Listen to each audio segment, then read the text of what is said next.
My name is Camille. I am 30 years old, and until recently, I was the invisible shadow behind a man who thought he ruled the world. We were standing on the concrete steps outside the Chicago divorce court when my mother-in-law Barbara turned to me with her face twisted in disgust. "Get out of my son's house today," she screamed, her voice echoing off the limestone pillars. "Do not ever set foot on our property again. You are nothing without Jason." I stood there, feeling the icy wind pull my coat, and I simply smiled. Actually, I told her, my voice perfectly level, "I already sold that house. And I just fired your son as CEO." Jason, standing right beside her in his Italian suit, froze. He pulled out his phone, his confident smirk collapsing into sheer horror as he stared at the screen.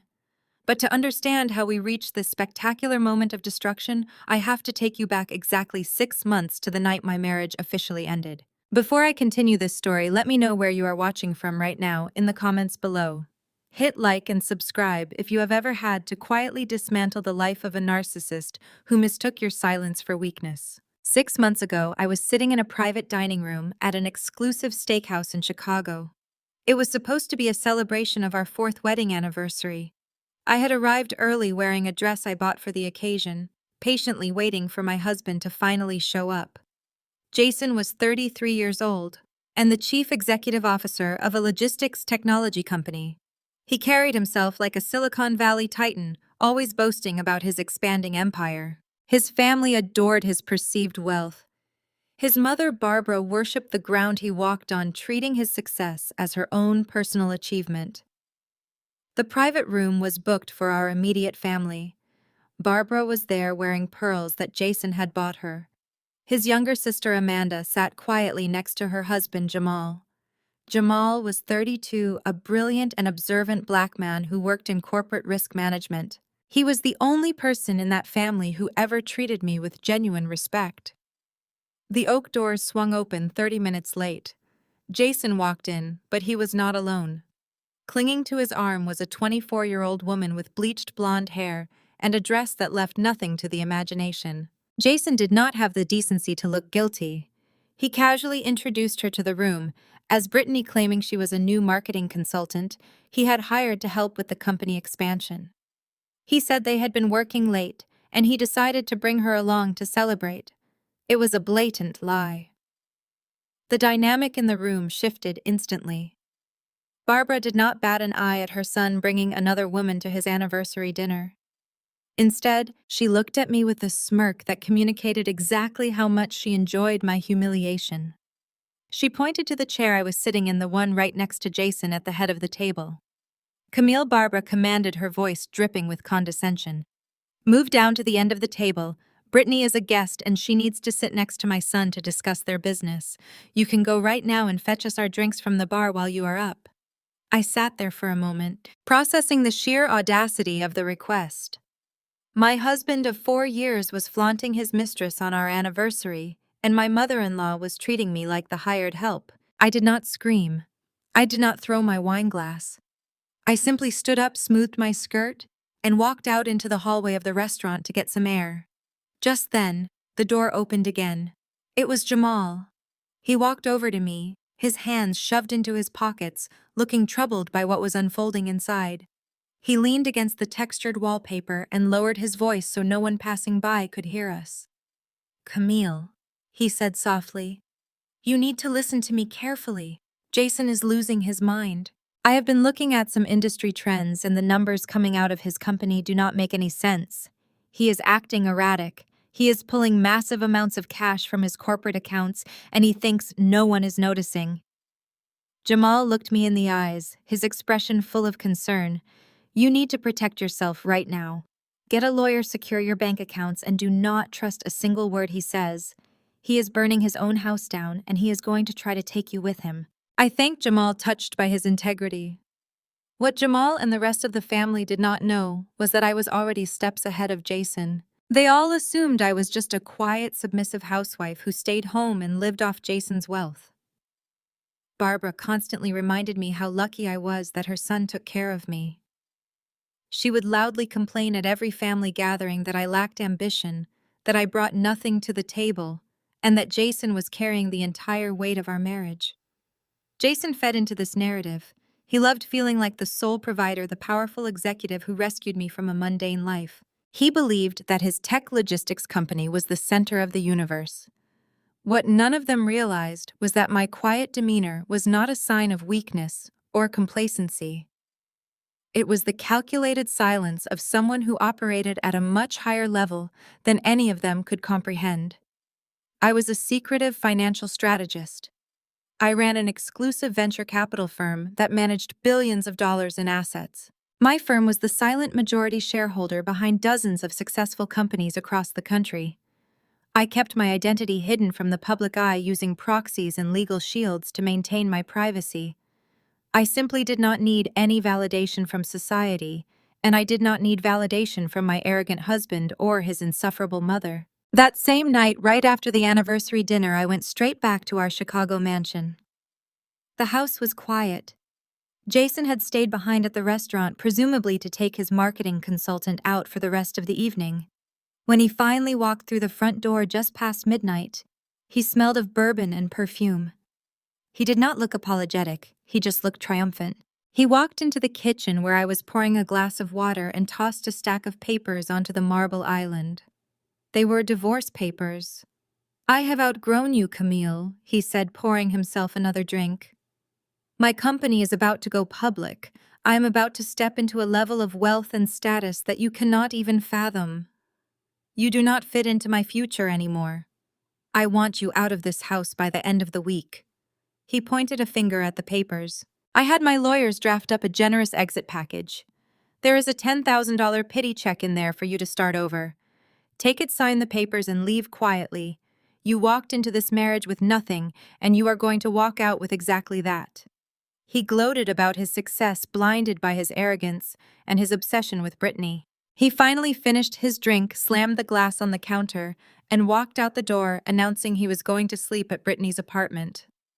I stood alone in the kitchen, staring at the divorce papers resting on the cold marble. I did not shed a tear. I did not feel heartbroken. I felt a sense of clarity. The man I had married was gone, replaced by a reckless, greedy stranger who thought he held all the cards. I walked up the staircase to my home office. I closed the door, locked it, and moved a large painting aside to reveal a hidden wall safe. I punched in the code, the steel door clicking open. Inside were documents that detailed the true ownership of everything Jason thought was his. I pulled out a financial portfolio, the master records of my venture capital firm. I picked up my phone and dialed the number of Donovan, my ruthless corporate attorney. He answered on the second ring, wide awake despite the late hour. "Donovan," I said, staring at the financial reports of Jason's failing logistics company. "It is time. Activate the trust. Buy up 100% of Jason's corporate debt by morning." I hung up the phone, knowing with absolute certainty that when the sun rose over Chicago, the slow and methodical destruction of my husband's empire would officially begin. The morning sun over Chicago felt warm as I stood at the checkout counter of an upscale grocer. I had only slept 2 hours, but my mind was sharper than it had been in years. I placed almond milk and fresh raspberries on the conveyor belt. The cashier, a polite young man, swiped my joint credit card. The terminal let out a harsh, denying beep. He tried again, offering an apologetic smile, but the result was the same. Insufficient funds flashed across the display. Just as he opened his mouth to suggest another payment method, my phone buzzed in my pocket. I pulled it out. It was a text message from Jason. Attached was a photo of him and Brittany lying in a hotel bed, both of them smirking widely. Below the image, his message read, "Time to learn how to earn your own keep, sweetheart." I stared at the screen, a quiet laugh escaping my lips. He really thought he had left me destitute. He believed draining our shared domestic account was the ultimate checkmate. I slipped the phone away and pulled a different card from my leather wallet. It was not a standard bank issue card.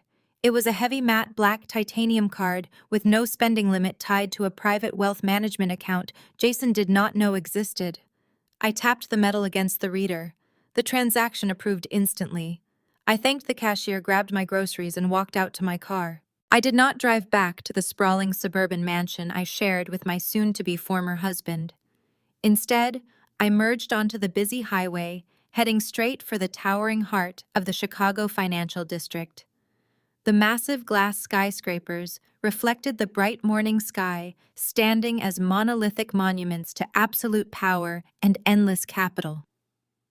I navigated toward one of the tallest buildings in the city, an architectural marvel housing the most elite financial firms in the Midwest. I pulled into the underground VIP parking garage, swiped my security badge, and took the private express elevator straight up to the 54th floor. When the polished steel doors parted, I stepped into the sleek, minimalist lobby of Vanguard Horizon Ventures.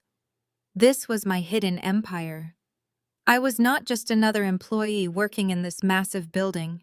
I was the founder, the chief architect, and the silent majority shareholder. My venture capital firm managed over $6 billion in highly liquid assets, providing the financial lifeblood for hundreds of emerging technology companies across the United States. I spent my days analyzing critical market vulnerabilities, orchestrating aggressive corporate takeovers, and liquidating failing assets with zero hesitation. I operated entirely in the shadows, utilizing a brilliantly complex web of holding companies and legal proxies to maintain my complete anonymity. The general public did not know my name, and neither did the erratic, egotistical men who ran the companies I funded. That included Jason. 3 years ago, his highly praised logistics technology startup was quietly teetering on the verge of total bankruptcy. He was desperate, sweating through his custom suits and begging every major bank in the city for a financial lifeline. Vanguard Horizon Ventures stepped in and injected the capital he desperately needed to survive, securing a 51% controlling stake in the process. He had absolutely no idea that the silent investor keeping his fragile ego afloat was the exact same woman he had forced to fetch drinks at our anniversary dinner. He thought he was a self-made genius conquering the corporate world. In reality, he was nothing more than an employee of my firm, and his performance review was officially overdue. I walked briskly into my private corner office, the breathtaking view of Lake Michigan sprawling out behind my mahogany desk. Donovan was already waiting for me, sipping dark roast coffee, a thick stack of financial dossiers resting squarely on the glass table between us. He nodded respectfully as I took my seat. The debt acquisition was finalized at dawn, he said, his voice crisp and professional. Vanguard Horizon now holds every single note of his corporate debt. He is entirely at our mercy. I opened my high-security laptop and connected to the encrypted corporate line. Today was the highly anticipated quarterly board meeting for Jason's logistics company. He was currently dialing in from his downtown office, ready to present his quarterly earnings to the board of directors and the anonymous majority shareholder who held his fate. I activated the sophisticated voice-altering software I always utilized for these specific proxy calls, ensuring my pitch was lowered and modulated to sound like a stern, unidentifiable corporate representative. I joined the secure conference call just as Jason began to speak. His voice dripped with that familiar, sickening arrogance. He was verbally painting a masterpiece of complete deception, boasting loudly about record-breaking growth and unprecedented market expansion in the critical third quarter. He claimed the proprietary logistics software was vastly outperforming all initial market projections. He smoothly requested an additional round of immediate funding to facilitate a massive international marketing push, dropping complex industry buzzwords to dazzle the older board members. It was a flawless performance, provided you did not actually know the truth hiding beneath the surface. I had spent the entire night meticulously reviewing the raw, unfiltered data Jamal had bravely hinted at during the anniversary dinner. The numbers Jason was proudly presenting to the board were entirely fabricated. He was bleeding the company dry, aggressively siphoning vital operational funds to pay for luxury hotel suites, expensive dinners, and lavish designer gifts for his mistress. He was masking his criminal embezzlement behind fake marketing expenditures and wildly inflated revenue projections. The board members murmured their collective approval, thoroughly charmed by his unearned confidence. Before they could put the new funding request to an official vote, I pressed the illuminated button to speak. The voice-altering software projected my chosen words with chilling authority. "There will be no additional funding," I announced. The conference line went completely dead silent. The sudden shift in atmosphere was palpable even through the digital connection. Jason cleared his throat, clearly rattled by the sudden interruption from the powerful majority shareholder he relied upon. With all due respect, he stammered frantically, attempting to regain control of the virtual room. The projections clearly show that this capital injection will yield a massive return on investment for everyone involved. The projections are entirely fraudulent, I countered, cutting him off completely and stripping away his remaining dignity. Your operational costs have spiked by 40%, while your actual client retention rate has plummeted to a dangerous low. You are hemorrhaging vital capital into unverified shell accounts categorized vaguely as marketing expenses. There are severe, alarming discrepancies in the third quarter ledger. Jason stuttered wildly, his confident facade visibly cracking in real time. I can explain the overhead, he tried to argue, his voice rising in undisguised panic. We are scaling our operations aggressively, and the market requires absolute flexibility to compete right now. I did not let him finish his pathetic lie. Effective immediately, I stated, speaking over his frantic excuses. Vanguard Horizon is triggering a hostile zero-notice forensic audit of your entire operation. A team of elite independent auditors will be at your corporate headquarters within the hour. No files are to be moved. No accounts are to be accessed. If you attempt to obstruct this lawful audit in any way, you will be physically removed by building security. I abruptly terminated the connection, leaving the digital boardroom in a state of total chaos. I closed my laptop, slowly looking up at Donovan. His stoic, unreadable face broke into a rare, deeply satisfied smile. It is officially done, I said, leaning back into the soft comfort of my leather chair. Let him burn. I left an hour later, driving back to the sprawling suburban mansion I technically shared with my cheating husband. When I pulled into the wide driveway, I noticed a red car parked near the entrance. I unlocked the heavy wooden door and stepped quietly into the foyer. A loud crash echoed from the master bedroom upstairs. I walked up the sweeping staircase. When I reached the bedroom, I found Barbara and Brittany standing in the middle of the room. They had pulled garbage bags from the kitchen and were actively stuffing my designer clothes and personal belongings into the plastic. Barbara was holding my favorite silk blouse, tossing it carelessly into a bag, as she laughed loudly with her son's young mistress. You do not get to touch a single thing in this house, she barked, stepping in my way. She forcefully grabbed my personal laptop directly from the desk and threw it violently onto the hardwood floor. I crouched down and picked it up. I tapped the enter key. The screen glowed brightly, displaying a single confirmed execution command. Freeze all of Jason's corporate expense accounts. I closed the laptop, ignoring the black plastic garbage bags scattered across the hardwood floor of the master bedroom. Barbara sneered, assuming my silence meant defeat. She shoved my tailored dresses into a bag, muttering that I never deserved her son. I simply picked up my laptop and walked out of the room, leaving them to their pathetic victory dance. Later that evening, the front door swung open. Jason confidently marched into the grand foyer holding designer suitcases. Brittany trailed closely behind him, her eyes wide as she took in the surroundings. Jason dropped the heavy bags at the base of our sweeping staircase and pointed a demanding finger directly at me. I want you out of the master suite tonight, he declared, his voice echoing loudly through the high ceilings of our multi-million-dollar mansion.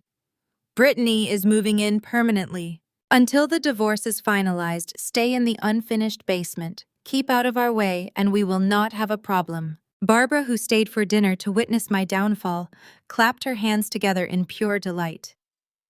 It is about time my son claimed his rightful space, she gloated, shooting me a glare. Jason puffed out his chest, adjusting his tie. I pay the massive mortgage on this estate every single month, he bragged, looking at Brittany to ensure she was impressed. I am the sole provider here. My sweat and blood built this roof, which means I dictate exactly who gets to sleep under it. I did not argue. I did not shed a single tear or beg for human decency. I simply picked up my laptop, grabbed an overnight bag, and walked down the steps into the cold concrete basement without looking back. Let him bask in his temporary illusion of power. Let him believe he had broken me. The following afternoon, the doorbell rang. I walked upstairs and found Jamal standing in the grand foyer. He had dropped by to deliver some urgent corporate paperwork for Jason. But the moment Jamal saw Brittany lounging on the velvet living room sofa, in a silk robe sipping champagne, his sharp eyes narrowed in absolute disgust. Jason walked out of the kitchen holding 2 cups of artisanal coffee, looking too pleased. Jamal did not hold back. "What is wrong with you, Jason?" Jamal demanded, his deep voice vibrating with controlled anger. "You parade your mistress around your marital home while your wife is still living here. You are completely out of line. You need to stop this madness before you destroy everything you have built." Jason rolled his eyes, unbothered by his brother-in-law's indignation. "Relax, Jamal," Jason scoffed, taking a sip of his coffee. "Do not try to bring your overly sensitive neighborhood values into my house. We operate on an entirely different level of success here. You just punch a clock in some risk management cubicle making a modest salary. I am a tech visionary carrying the weight of a multi-million-dollar company. I make the rules." Jamal tightened his jaw, absorbing the microaggression without losing composure. "You are a walking liability." Jamal shot back, his tone deadly serious. "I assess risks for a living, and you are the biggest red flag I have ever seen. You are going to crash hard, and when you do, nobody is going to be there to catch you." Jason just laughed dismissively, waving his hand and turning back to his girlfriend. Jamal shook his head in disbelief and walked toward the kitchen, finding me leaning against the cool marble island. He looked at me with deep, genuine sympathy. "I am so deeply sorry for his behavior, Camille," he said softly, his voice full of regret. "I cannot believe he is forcing you into the basement of a house you spent years turning into a home. He is letting his inflated ego blind his basic humanity. You do not deserve to be treated like a second-class citizen in your own residence." I poured 2 glasses of sparkling water and handed one to Jamal. A calm, genuine smile spread across my face. "Do not waste a single ounce of your sympathy on me, Jamal," I replied, my voice perfectly serene. "I am entirely fine letting him enjoy this temporary victory. Let him brag about his heavy mortgage payments and his supreme authority. Let him play the king of the castle." Jamal frowned, clearly confused by my total lack of distress. "Why are you letting him walk all over you like this? He genuinely thinks he owns this entire estate because he pays the bank every month. You need to fight back before he leaves you with absolutely nothing."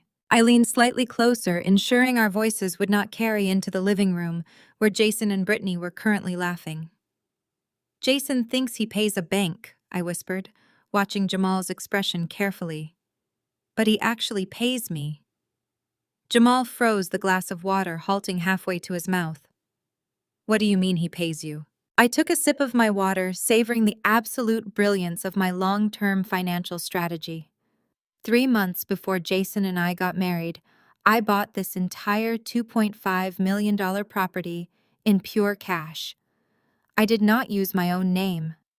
I used a blind limited liability company that traces directly back to my private venture capital firm. When Jason proudly insisted on taking over the housing payments to prove his masculine provider status, I simply had my legal team draft a standard lease agreement deliberately disguised to look exactly like a mortgage contract. For the past 4 years, my arrogant husband has been wiring $5,000 a month directly into my corporate holding account. He possesses 0 equity in this property. He is nothing more than a glorified tenant, and his lease is currently operating on a strict month-to-month basis. Jamal stared at me, his eyes widening as the sheer magnitude of my chess move finally registered in his brilliant mind. He let out a low, disbelieving breath, shaking his head with a slow smile of pure admiration. "You are an absolute mastermind, Camille," he whispered, looking at me with newfound reverence. "He has absolutely no idea he is digging his own grave. He thinks he is a titan, but he is just renting space in your world. He has no idea about anything," I agreed, my smile widening. And the timing for his brutal reality check could not possibly be more perfect. Suddenly, a sharp, authoritative knock echoed loudly from the front door. We both walked out of the kitchen into the main hallway. Barbara, who had returned to drop off some groceries for her beloved son, was already marching toward the entryway. She was eager to assert her dominance over anyone who dared approach her son's luxurious fortress. She swung the heavy oak door open with a dramatic flourish. Standing on the front porch was a man in a crisp, tailored suit holding a clipboard and a digital measuring device. "Good afternoon," the man said professionally. "I am a commercial real estate developer, representing a downtown luxury investment group. I am here to conduct the final exterior site survey." Barbara immediately puffed out her chest, her face twisting into an ugly, entitled scowl. "You have the wrong address," she barked, crossing her arms defensively. "This is private property. My son is a highly successful chief executive officer, and he is absolutely not selling his magnificent home to anyone. Get off his lawn immediately before I call the police and have you arrested for trespassing." The developer did not even flinch at her aggressive tone. He simply looked down at his clipboard, verifying the address coordinates. "Ma'am, I am not here to negotiate a purchase," he explained calmly, maintaining his professional demeanor. "The purchase agreement is already completely finalized. I am just here to accurately measure the lot boundaries for the demolition crew." "Demolition!" Barbara shrieked, her voice reaching a shrill, hysterical pitch that brought Jason and Brittany rushing out of the living room in a panic. Jason looked wildly confused, staring at the developer standing on his front porch. "What the hell are you talking about?" Jason demanded, his voice thick with false bravado. "I own this property. Nobody is demolishing anything on my land.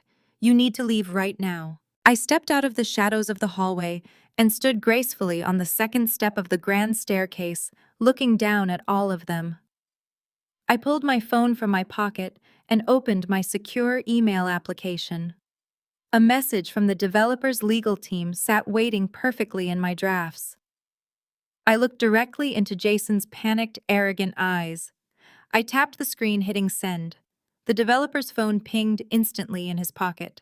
"I just formally accepted a cash offer from this gentleman's investment group," I announced, my voice ringing with undeniable authority that silenced the entire room. "They are paying significantly above market value for the raw land." Jason scoffed, trying desperately to mask his sudden terror with loud bluster. "You cannot sell a house you do not own, Camille. My name is on the mortgage payments. I pay the bills here. I am the owner." "You pay rent to my holding company, Jason," I corrected, watching the blood drain completely from his face as the truth struck him like a physical blow. "You have been a tenant for 4 years. You possess absolutely zero equity. I own this estate outright and I just sold it. The condition of the sale is immediate vacancy.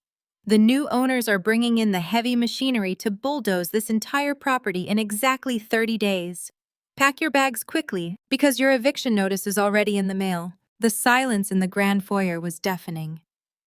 Jason stood frozen, his mouth slightly open, the illusion of his absolute ownership shattered by a single email. Before he could muster a coherent defense or hurl another baseless threat, his phone began to vibrate violently in his pocket. It was not a message from a concerned family member or an admiring friend. It was a priority alert from his chief financial officer. He answered the call, his face draining of whatever color remained. Without another word to me, he turned on his heel, grabbed his car keys, and sprinted out the front door, leaving his mother and his mistress standing speechless on the imported rug. He sped downtown, desperate to reclaim the narrative in his corporate domain, but the nightmare had already breached the glass walls of his beloved logistics company. When Jason stepped off the private elevator onto his executive floor, he was met with a scene of absolute chaos. A team of highly specialized forensic auditors had already stormed the premises. They were methodical, ruthless, and completely unresponsive to his arrogant demands. Men and women in sharp business attire were securing file cabinets, copying server hard drives, and interviewing terrified executives in glass-walled conference rooms. Jason rushed into his corner office, slamming the heavy oak door behind him. Sweat soaked through the collar of his bespoke Italian suit as he watched the auditors dismantling his fabricated empire right before his eyes. Panic seized his chest. He lunged for his desk phone and dialed the proxy contact number for his silent majority investor, the entity he knew only as Vanguard Horizon Ventures. He called 5 times in rapid succession, pleading into the voicemail for a temporary reprieve, begging the anonymous executives to call off the dogs and give him time to explain the quarterly discrepancies. His desperate pleas echoed in my private secure inbox, a pathetic symphony of a man realizing his house of cards was collapsing. No one returned his calls. By the time Jason returned to the mansion that evening, the reality of his impending ruin had turned him into a cornered animal. I was downstairs in the unfinished basement, comfortably reviewing digital market portfolios on my encrypted tablet. I heard heavy footsteps stomping down the wooden stairs. Jason burst into the dim space, his tie undone, his eyes wild with misdirected fury. He kicked an empty cardboard box across the concrete floor. "You are a curse, Camille," he spat, pointing a trembling finger at me. "Ever since you started acting like this, my entire life has been turning upside down. The auditors are tearing my company apart, the house is allegedly sold, and it is all because of your terrible toxic energy. You are a black cloud hanging over my success." I did not flinch. I kept my eyes locked on the blue glow of my screen, calmly swiping to the next financial report. My silence only infuriated him further. He turned around and stormed back upstairs, desperate to find comfort in the arms of the woman he thought represented his elite status. Brittany was waiting for him in the master suite, but she was entirely uninterested in his corporate struggles. She had spent the afternoon browsing social media and comparing her lifestyle to other women in her circle. She complained loudly about the stress of the day, whining that the hostile atmosphere in the house was ruining her mood. She demanded to know when they were moving into a bigger, better place, and more importantly, when she was getting the luxury car he had promised her weeks ago. Jason was backed into a corner. His ego could not tolerate looking weak in front of his young mistress, nor could he admit that his corporate expense accounts had been completely frozen by his silent investor. He needed to project wealth to keep her compliant. Blinded by pride and sheer desperation, he made a decision that crossed a massive, unforgivable legal line. Sitting on the edge of the bed, he opened a heavily secured portal on his laptop. Since he could no longer swipe his corporate black card or access his standard operating funds, he navigated to a restricted internal holding account. It was the Employee Pension Fund, a sacred pool of money meant to secure the futures of the hardworking staff at his logistics firm. Without a second thought, Jason illegally siphoned a massive sum of cash, wiring the stolen funds directly to an exotic car dealership in the affluent northern suburbs. He purchased a brand new, custom-painted luxury sports car for Brittany, handing her the confirmation receipt like a king bestowing a jewel upon a loyal subject. He thought his crime was untraceable.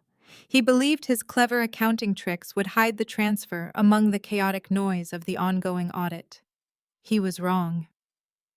The following morning, I sat in a secluded booth at a private coffeehouse, sipping a dark roast while Donovan, my trusted corporate attorney, slid a thick manila folder across the mahogany table. Donovan wore a grim expression, a stark contrast to his usual unshakable demeanor. He crossed an entirely new threshold last night. Donovan said, his voice lowered to a discreet murmur. He provided the bank statements. The documents showed the exact wire transfer from the Employee Pension Trust to the exotic auto broker.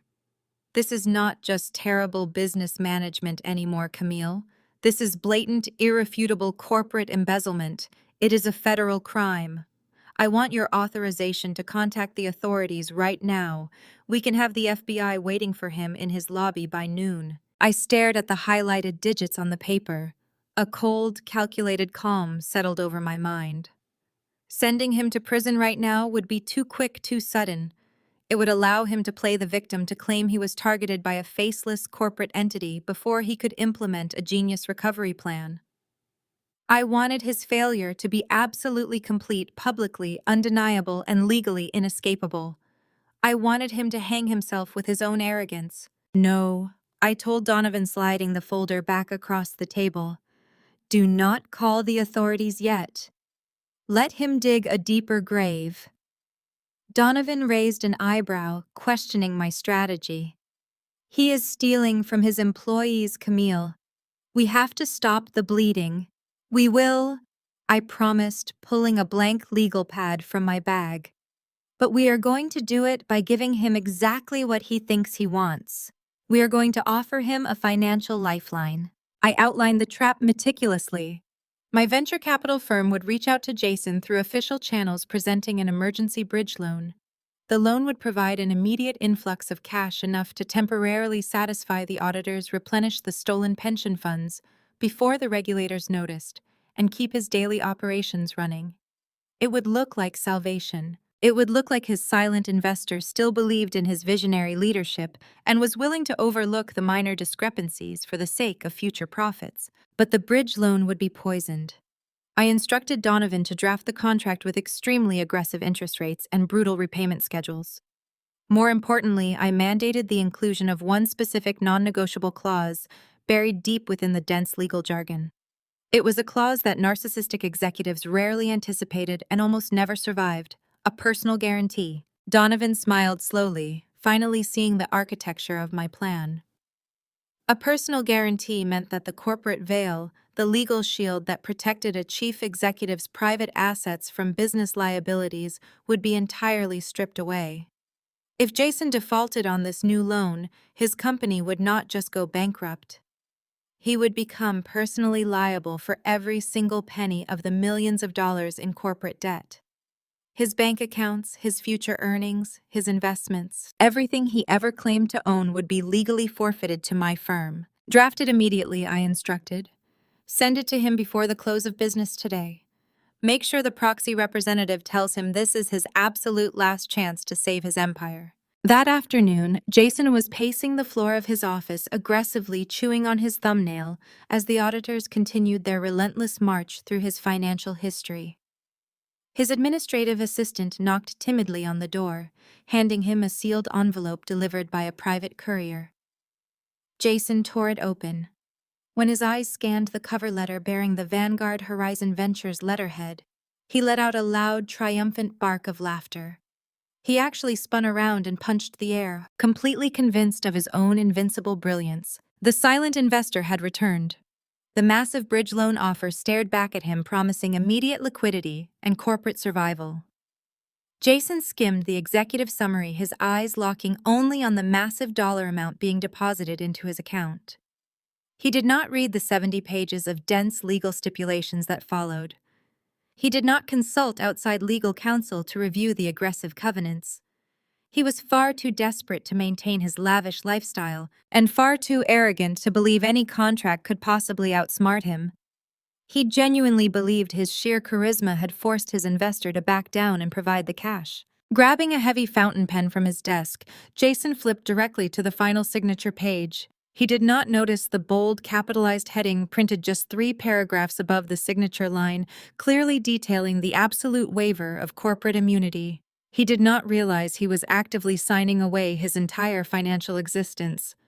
With a swift practice flourish, Jason signed his name, dating the document, and handing it back to his assistant to be rushed to the courier. He leaned back in his plush leather chair, smiling arrogantly at the ceiling, completely unaware that he had just wrapped a steel chain around his own neck and handed me the padlock. With the bridge loan documents rushed safely to the courier, Jason felt invincible.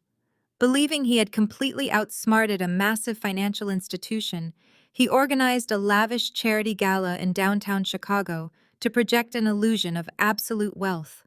He spared no expense on premium catering and champagne.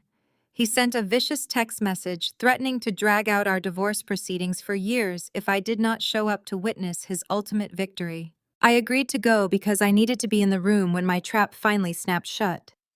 I arrived at the grand ballroom wearing a sleek emerald gown. The room was a desperate facade erected by a man drowning in debt. Jason stood near the center ice sculpture, holding a crystal flute of expensive champagne. He was laughing too loudly and boasting about the future of his logistics company. Standing by his side, wearing a diamond necklace paid for with embezzled pension funds, was his mistress, Brittany. When Jason spotted me standing near the back, his eyes lit up with malicious glee. He deliberately guided his investors toward me, pulling Brittany by the waist. He wanted an audience for his cruelty. "Gentlemen," Jason announced, his voice projecting clearly, I want to formally introduce you to the new marketing consultant who is revolutionizing our brand strategy. Brittany is not just a brilliant mind.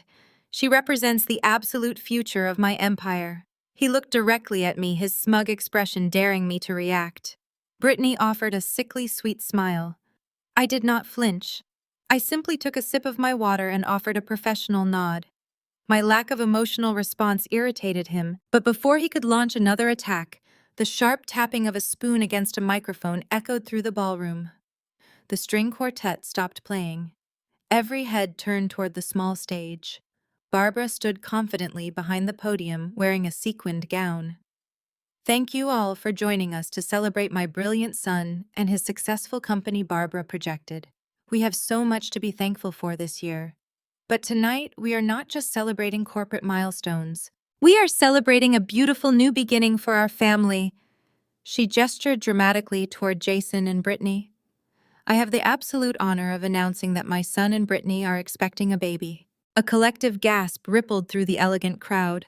Scattered awkward claps echoed from the back, but most investors exchanged uncomfortable glances, fully aware that Jason's legal wife, was standing right there. Barbara looked out into the stunned crowd, her eyes locking directly onto mine with predatory triumph. And since we have a baby on the way, Barbara continued venomously, we need to make sure the family home is properly prepared. Camille. I know you are hiding in the back. It is time for you to face reality.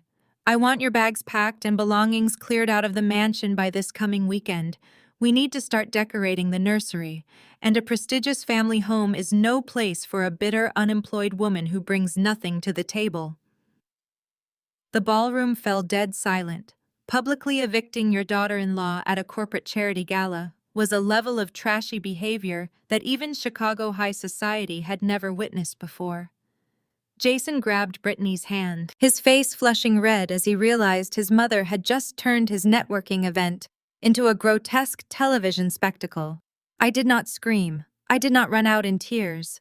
I simply stood my ground, reached into my clutch, and pulled out my encrypted mobile device. The wealthy philanthropists and corporate sponsors attending this gala were not here because they genuinely believed in Jason's failing logistics company. They were only here because Vanguard Horizon Ventures had quietly encouraged them to attend. They were my connections and my loyal allies. I opened a secure messaging application and sent a concise broadcast message to 14 specific individuals standing in the silent ballroom. The message read, Vanguard Horizon is officially withdrawing all support for this entity. Sever ties immediately. Within 10 seconds, synchronized vibrations of cell phones rippled across the room. One by one, the most powerful men and women pulled their devices from their pockets. Their expressions shifted instantly from polite discomfort to cold business calculation. The chief executive officer of a tech conglomerate nodded slightly in my direction, set his champagne flute down, and walked straight toward the exit doors. The managing director of a commercial real estate firm followed suit. It started as a tiny trickle and quickly escalated into a silent, absolutely devastating mass exodus. Without a single word of explanation, the primary sponsors simply turned around. They walked out the heavy brass double doors. They did not say goodbye or offer excuses. They just left. Jason watched in absolute panic as the people he desperately needed to impress evaporated into the night. He rushed forward frantically, trying to grab a departing investor, but the older man coldly brushed him off and kept walking. Within 10 minutes, the lavish ballroom was practically empty, leaving only confused junior employees, catering staff, and my stunned family members standing among abandoned tables. The grand illusion of power had shattered. Jason stood frozen, breathing heavily, eyes darting toward the exit, as if he could magically will the investors to return. Barbara stepped down awkwardly from the stage. What just happened? She demanded, looking at her son in bewilderment. Why did everyone leave my speech? Before Jason could formulate an excuse, the venue manager approached him, flanked by the head of the catering company. Both men looked furious. Mr. Wilson, the venue manager, stated coldly, since your primary sponsors have walked out before settling the remaining balance, we require immediate payment in full for the catering services, the open bar tab, and the venue rental. The total is $85,000. Jason wiped sweat from his forehead, projecting a weak smile. Of course, he stammered, pulling his corporate credit card from his wallet. It is just a minor misunderstanding with the sponsor scheduling. Ring this up. The manager took the card and swiped it through his portable electronic terminal. The machine beeped angrily. Decline, the venue manager said flatly. Jason snatched the card back, his hands shaking. Run it again. The machine must be broken. Try this one. He handed over his personal black card. The manager swiped it. Declined. Every single piece of plastic Jason produced was instantly and brutally rejected. The freeze order I had initiated was absolute. His personal funds were rapidly evaporating to cover his reckless embezzlement. The caterer crossed his arms, threatening to call the Chicago police for theft of services. The panic in Jason's eyes turned to sheer terror. He was about to be arrested in a designer tuxedo. Just as the manager reached for his phone, a steady hand placed a different credit card on the terminal. It was Jamal. My brilliant brother-in-law stepped forward, his expression carved from hard stone. He authorized the massive payment, the machine chiming in bright approval. The vendors nodded curtly and walked away to process the printed receipt. Jason let out a long, shaky breath, desperately attempting to casually laugh off the intense, suffocating public humiliation. Thanks, man, Jason said nervously, adjusting his expensive silk collar. I will wire you the funds tomorrow. There must be a system glitch with the servers. Jamal did not smile back at all. He looked down at Jason with a toxic mixture of profound pity and absolute disgust. I did not do this for you, Jamal stated, his deep voice carrying a chilling, undeniable warning across the empty room. I only did this to keep my wife's family out of the public police blotter. But you need to understand something right now, Jason. I see exactly what is happening here tonight. Your financial empire is built entirely on loose sand, and the violent tide just came crashing in. You are completely finished. Jason opened his mouth to deliver a sharp defensive insult, hoping to mock Jamal's career as he always did, but a harsh buzzing sound suddenly interrupted him. His smartphone vibrated violently in his hand. He looked down in horror at the brightly illuminated screen. It was an urgent automated notification arriving directly from Vanguard Horizon Ventures. The harsh words glowing on the screen were absolutely crystal clear to him. Emergency notice. The recent bridge loan funds have been permanently frozen due to a direct unresolvable breach of contract. Your unauthorized transfer of employee pension funds explicitly violates the strict morality clause. The personal guarantee you signed has been officially triggered without any grace period. You are now held personally liable for all accumulated corporate debt. Jason dropped his heavy phone onto the hard marble floor, the glass screen cracking under the tremendous weight of his total destruction. The humiliation at the charity gala should have been the final wake-up call for any rational human being. Instead, it only accelerated his reckless desperation. With his corporate credit completely frozen and my venture capital network openly abandoning him, his logistics company was bleeding cash at an unsustainable, fatal rate. He urgently needed a massive influx of outside capital to survive the week and keep his fragile illusion alive. To secure those crucial funds, he decided to play his final, highly desperate card. He publicly announced the immediate fast-tracked launch of a revolutionary new routing algorithm. For years, he had boasted to major industry magazines and influential business journalists that this specific software was his own genius creation. He called it the crown jewel of his logistics empire, a proprietary system that would fundamentally change global shipping dynamics. He rented a massive, state-of-the-art auditorium in downtown Chicago, pouring the absolute last drops of his dwindling operational budget into a high-production technology demonstration. He invited a fresh batch of ruthless Silicon Valley investors, hoping to dazzle them into cutting a check large enough to save his sinking ship. He genuinely believed that a flashy presentation and his signature charm could magically erase his massive debt and blind the market to his fraudulent accounting. He was deeply convinced he was completely untouchable and beyond any consequences. What those wealthy investors did not know, and what he consistently omitted from every single interview he ever gave, was the actual origin of that brilliant algorithm. He did not code a single line of it. I did. Long before I became the silent commanding powerhouse behind Vanguard Horizon Ventures, I ran a small, incredibly innovative data analytics startup out of a cramped, dimly lit apartment. During our first year of marriage, when his logistics company was just a struggling, unproven concept, I spent countless late nights building that core software architecture from scratch. Because I loved him at the time and wanted to support his ambitions, I licensed the intellectual property to his company for a fraction of its actual market value. It was the precise engine that powered his entire rapid rise to success. But I was always a meticulous financial strategist first. When my attorney Donovan drafted that original licensing agreement, I explicitly instructed him to include an ironclad, unbreakable morality and corporate compliance clause. The contract clearly stated that any confirmed financial fraud, gross negligence, embezzlement, or breach of fiduciary duty by the licensee would grant the creator the immediate unilateral right to revoke the software license without any prior notice. By illegally siphoning his hard-working employee pension funds to buy his young entitled mistress a luxury sports car, he had not just triggered the devastating personal guarantee on his bridge loan, he had legally authorized me to strip his company of its only valuable revenue-generating asset. I held the ultimate legally binding kill switch, and my finger was hovering right over the button ready to strike. The morning of the highly anticipated presentation arrived with a crisp, bitter chill hanging in the Chicago air.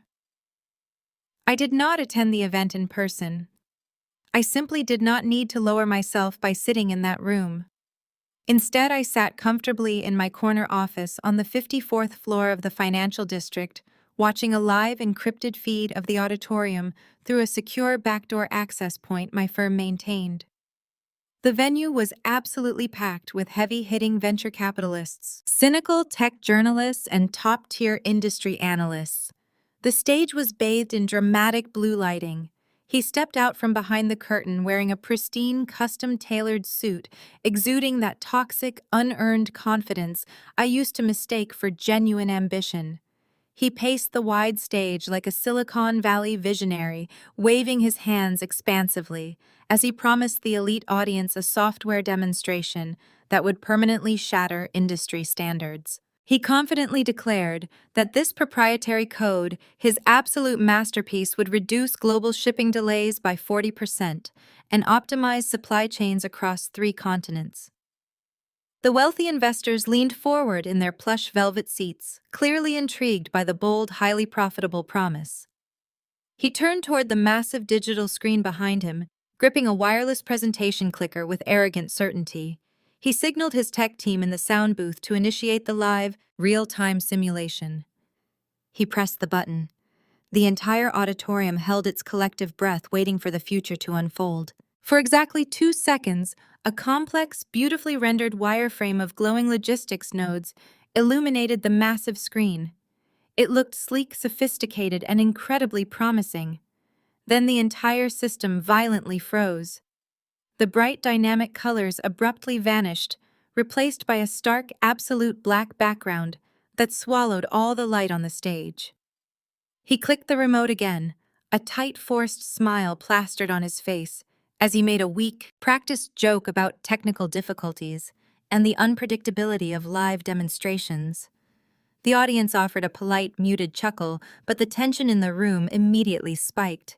He clicked the remote a 3rd time, pressing the small plastic button so hard his knuckles turned completely white. Nothing happened. The screen remained a void.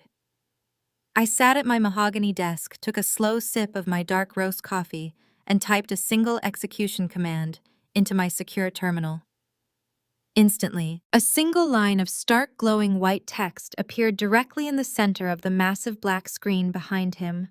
The digital font was exceptionally large, perfectly crisp, and completely impossible for anyone in the room to misinterpret or ignore. It read, "Intellectual property license legally revoked. Authorized access permanently terminated." A wave of confused, urgent murmurs rippled through the distinguished audience of elite investors. He spun around, staring up at the glaring white text in absolute unfiltered horror. The warm blood drained completely from his flushed face, leaving him looking exactly like a terrified ghost permanently trapped in a tailored Italian suit. He began screaming into his wireless microphone, his voice cracking with sheer panic. He demanded his tech team fix the display immediately, yelling frantically that their secure servers were being hacked by corporate rivals. He completely lost his composed, visionary persona, unraveling in front of the most important, wealthy audience of his entire life. His chief technology officer, a brilliant but severely overworked man, who had silently tolerated his endless arrogance for years, emerged from the shadowy backstage area. The CTO was carrying a heavy diagnostic laptop in his arms. He did not look panicked or rushed. He looked utterly, profoundly defeated. The CTO walked directly onto the center of the stage, completely ignoring his frantic boss, and plugged his laptop directly into the main projection feed podium. The CTO quickly pulled up the back-end core registry for everyone in the auditorium to see. The code was entirely gone. The complex architecture was completely wiped from their internal servers, legally recalled and locked down by the original copyright holder. The CTO slowly turned to face him, the lapel microphone picking up every single heavy breath and spoken word. "You do not own this software." The CTO stated, his voice echoing loudly and clearly through the silent, captivated auditorium. "You never owned it. You have been lying to me, and you have been actively lying to every single investor in this room. The core architecture belongs to an independent third party, and they just legally terminated our access due to a massive breach of contract. We have zero product. We have absolutely nothing to sell." Without waiting for a response, defensive excuse, or explanation, the CTO unclipped his corporate security badge. He dropped it onto the hard wooden stage with a sharp, definitive clatter. He announced clearly into the microphone that he was quitting effective immediately, and he walked straight out the side door without looking back. The incredibly heavy, oppressive silence that immediately followed his dramatic exit was absolute, chilling, and entirely suffocating. Then the inevitable, unmistakable sound of leather briefcases snapping shut filled the cavernous room. The Silicon Valley sharks recognized a dead, rotting carcass when they saw one. They did not ask questions. They did not offer sympathy or second chances. They simply stood up in perfect unison and walked toward the exit doors. He frantically scrambled to the very edge of the wooden stage, his voice raw, broken, and desperately pleading, begging the wealthy investors to stay, promising he could fix the coding error and secure their massive returns. Not a single person stopped. They walked out of the auditorium without offering a single backward glance, leaving the heavy wooden doors swinging shut firmly behind them. He was left standing completely alone on the brightly lit stage, his ragged, shallow breathing echoing harshly through the overhead speakers. He stared out at a vast, mocking sea of empty velvet chairs, completely paralyzed by his own failure, while his entire professional existence and carefully fabricated empire permanently evaporated into thin air. The deafening silence of that empty auditorium was the exact sound of Jason losing everything. I watched the live video feed from my office for a few more minutes as he finally dropped the microphone and stumbled off the stage. Knowing he would head straight back to the mansion to lick his wounds, I closed my laptop and decided it was time to retrieve a few personal heirlooms before his desperation turned into theft. By the time I arrived at the estate, the atmosphere was completely chaotic. Jason was locked in his home office, frantically screaming at his remaining junior staff over the phone. Meanwhile, his mother and his mistress were treating the living room like their personal shopping mall. I walked upstairs to pack my grandmother's antique jewelry box. It was a beautiful velvet case containing diamond earrings and a vintage sapphire necklace that had been in my family for 3 generations. As I carried the box down the grand staircase, Brittany spotted me. She immediately placed a dramatic hand over her perfectly flat stomach and began to complain. She whined that the stress of the failing company was terrible for her unborn baby and insisted she needed a tangible symbol of security. She pointed her manicured finger directly at the velvet box in my hands. She demanded that Jason promised her a family heirloom to celebrate the pregnancy. Barbara immediately rushed to her defense. My mother-in-law blocked the front door and ordered me to hand over the diamonds. She claimed that since I was no longer going to be a part of the family, the jewelry rightfully belonged to the woman carrying her future grandchild. I refused to let go of the box. Barbara lunged forward. She attempted to physically pry the velvet case from my hands, digging her sharp nails into my wrists. I stepped back quickly, maintaining a firm grip, and warned her that physical assault was a serious criminal offense with immediate consequences. I walked right past them, placing the jewelry safely in my vehicle, but their pathetic display sparked a brand new question in my mind. Brittany was demanding liquid assets entirely too fast for a woman who thought she was marrying a wealthy tech chief executive. I needed to know exactly what she was secretly hiding from everyone. I drove away from the mansion and headed straight to a discreet coffee shop in the downtown district to meet with a private investigator I had retained a week prior. His name was Vance, a highly decorated retired federal agent who specialized in corporate espionage and deep background checks. I sat down across from him, and he slid a thick manila folder across the table. He did not waste time with polite pleasantries. He told me immediately that Brittany was not who she claimed to be. I opened the comprehensive dossier and scanned the meticulously organized documents. The very first page contained a recent medical record obtained legally through a highly careless public insurance claim she had recently filed. Brittany was absolutely not pregnant. The ultrasound photos she had been parading around the mansion were generic images downloaded directly from a public medical forum on the internet. But the fake pregnancy was only the beginning of her massive deception. Vance directed my attention to the financial records in the second half of the folder. Brittany had a secret boyfriend living on the south side of Chicago. He was a notorious gambler who owed a massive amount of money to some dangerous individuals. Brittany had targeted Jason specifically because he projected extreme wealth and was arrogant enough to be easily manipulated by a younger woman. She faked the pregnancy to extract emergency cash from him, funneling every single dollar directly to her real boyfriend to pay off his mounting gambling debts. The luxury sports car Jason had illegally purchased for her using stolen employee pension funds had already been quietly pawned off to a shady underground broker. She was bleeding my husband dry, playing on his desperate need to feel like a powerful provider while he actively ruined his own life. I thanked Vance for his exceptional work, paid his substantial invoice in cash, and took the dossier with me. The information was incredibly potent, but I had absolutely no intention of warning Jason to save him from heartbreak.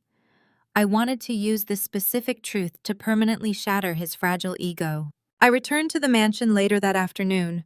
The house was quiet. Jason was still locked inside his office, frantically trying to salvage whatever remained of his reputation after the disastrous tech demonstration. I walked right into his workspace without knocking. He looked absolutely terrible. His expensive silk tie was discarded on the floor. His shirt was wrinkled and empty coffee cups littered his mahogany desk. He glared at me, his eyes bloodshot and full of bitter resentment. I did not say a single word.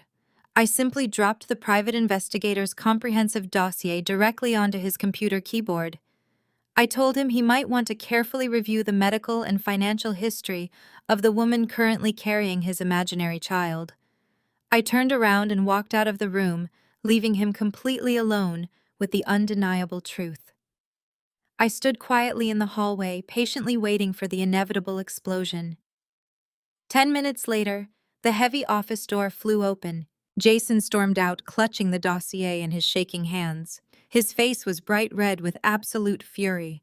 Instead of confronting Brittany about her massive deception, his deeply ingrained narcissism violently rejected the facts. He threw the heavy folder onto the hardwood floor at my feet. He screamed that the official documents were entirely fabricated. He aggressively accused me of hiring a criminal to forge medical records out of pure, bitter jealousy. He claimed I was desperately trying to ruin his new relationship because I could not handle the fact that he was moving on and starting a real family without me. His sheer refusal to accept basic reality was actually breathtaking to witness. He was drowning in undeniable proof of her betrayal, yet his boundless arrogance blinded him to the heavy anvil tied tightly around his neck. He yelled loudly that Brittany truly loved him and that I was nothing but a toxic liar trying to purposefully poison his happiness. I did not argue with his aggressive delusions. I just looked at him with absolute pity, nodded my head slowly, and walked away. His blind loyalty to Brittany quickly pushed him into making a catastrophic, irreversible mistake. By the following morning, the crushing reality of his total financial ruin had fully set in. The elite venture capital investors had permanently vanished. His corporate accounts were firmly frozen by my firm. The stolen pension funds were totally unaccounted for, and his demanding mistress was aggressively demanding a massive cash deposit for a luxury nursery renovation that would never happen. Jason was completely out of viable options and entirely desperate for liquid cash. He needed hundreds of thousands of dollars immediately to keep up his wealthy facade and pay off the catering debts from his failed charity gala. He assumed he still held ultimate power because he lived in a $2.5 million mansion. He completely ignored the fact that he was a tenant paying rent to my holding company. Blinded by extreme desperation, Jason logged onto his personal banking portal and initiated an official application for a massive home equity line of credit against the estate. He confidently requested a withdrawal of $400,000 against the property value. But a loan of that magnitude required the legal signature of the actual property owner. Jason, completely convinced of his own untouchable brilliance, downloaded the digital authorization forms to his computer. He forged my exact signature on the primary ownership line, uploaded the highly fraudulent documents to the bank portal, and boldly clicked submit. He genuinely thought he had just successfully secured a secret cash injection to save his rapidly sinking empire. He had absolutely no idea that the mansion was owned by my anonymous limited liability company, not by me personally, and certainly not by him. When the major bank received the application, their automated verification system immediately flagged the massive discrepancy in the property deed registry. I was sitting comfortably in my downtown office when my personal secure line rang. It was the executive director of the bank fraud department. He urgently informed me that someone had just attempted to secure a massive loan using fraudulent property deeds and a forged signature. He politely asked if I wanted to authorize an internal review. I smiled, looking out over the beautiful Chicago skyline. I told the bank director to bypass the internal review entirely and immediately escalate the forged document to the federal authorities. My carefully laid trap had just snapped completely shut, turning his desperate grab for cash into a severe federal offense that carried guaranteed prison time. The morning of our official divorce mediation arrived with a heavy, oppressive gray sky over Chicago. I walked into the sleek glass-paneled arbitration office downtown, feeling an absolute icy calm radiating through my veins. The Federal Fraud Department had already initiated their silent protocol regarding the forged loan documents moving discreetly behind the scenes. Jason was walking directly into a legal slaughterhouse, completely blind to the fact that the federal authorities were currently building an inescapable criminal profile on him. I took my seat beside Donovan at the long, polished mahogany conference table. Donovan wore his signature tailored suit, his expression perfectly blank and unreadable. He had orchestrated this specific mediation strategy flawlessly, ensuring we controlled every variable in the room. 10 minutes later, the heavy oak doors swung open. Jason strolled into the room, projecting an aura of supreme, unearned confidence. He was accompanied by a notoriously aggressive, high-priced divorce attorney who looked like he was preparing to devour us alive. But what truly surprised me was the woman walking closely behind them. Barbara had actually tagged along to a confidential legal mediation. My mother-in-law wore a pristine designer pantsuit, carrying her luxury handbag like a weapon. She possessed absolutely no legal right to be in this room, but Jason had clearly brought her along to serve as his personal cheering section. He wanted an audience for my ultimate humiliation. The court-appointed mediator, a stern man with silver hair, immediately frowned at her presence. He politely informed Jason that family members were generally not permitted during binding asset negotiations. Jason scoffed loudly, waving a dismissive hand. He arrogantly insisted that his mother was an integral part of his emotional support system and an unofficial advisor to his massive technology empire. I placed a gentle hand on Donovan's arm and nodded slightly. I told the mediator that I did not mind her presence in the slightest. I wanted Barbara sitting right there when the illusion of her son's superiority shattered into a million irreversible pieces. The mediator sighed, took his seat at the head of the table, and formally opened the session. Jason's attorney did not waste a single second. He aggressively unclasped his leather briefcase and slapped a thick, intimidating stack of legal documents onto the center of the table. He leaned forward slowly, adopting a highly condescending tone, and began to outline the most insulting predatory divorce settlement I had ever seen. The terms were deliberately designed to crush my dignity. They offered absolutely zero alimony and zero spousal support. They demanded that I immediately vacate the residential premises, entirely ignoring the fact that I had already sold the property out from under them. But the most laughable part of the proposal was the division of physical and corporate assets. Jason was generously offering me sole ownership of a 10-year-old high-mileage sedan that had been sitting unused in our garage for years. In exchange for this rusty vehicle, his lawyer demanded that I sign a comprehensive, ironclad waiver officially relinquishing any and all future claims to Jason's logistics technology company. His lawyer boasted loudly that the company was a billion-dollar enterprise on the verge of going public, and they would not allow a bitter, unsupportive ex-wife to sink her claws into his hard-earned fortune. I listened to this delusional fantasy without altering my expression. Jason sat back in his plush leather chair, crossing his arms over his chest and smirking at me. He genuinely believed he was executing a flawless corporate maneuver. He thought he was ruthlessly protecting his imaginary wealth from a greedy gold digger. He failed to comprehend that by demanding I sign away all rights to the company, he was legally begging me to completely separate myself from his catastrophic financial liabilities. Barbara could not contain her toxic glee.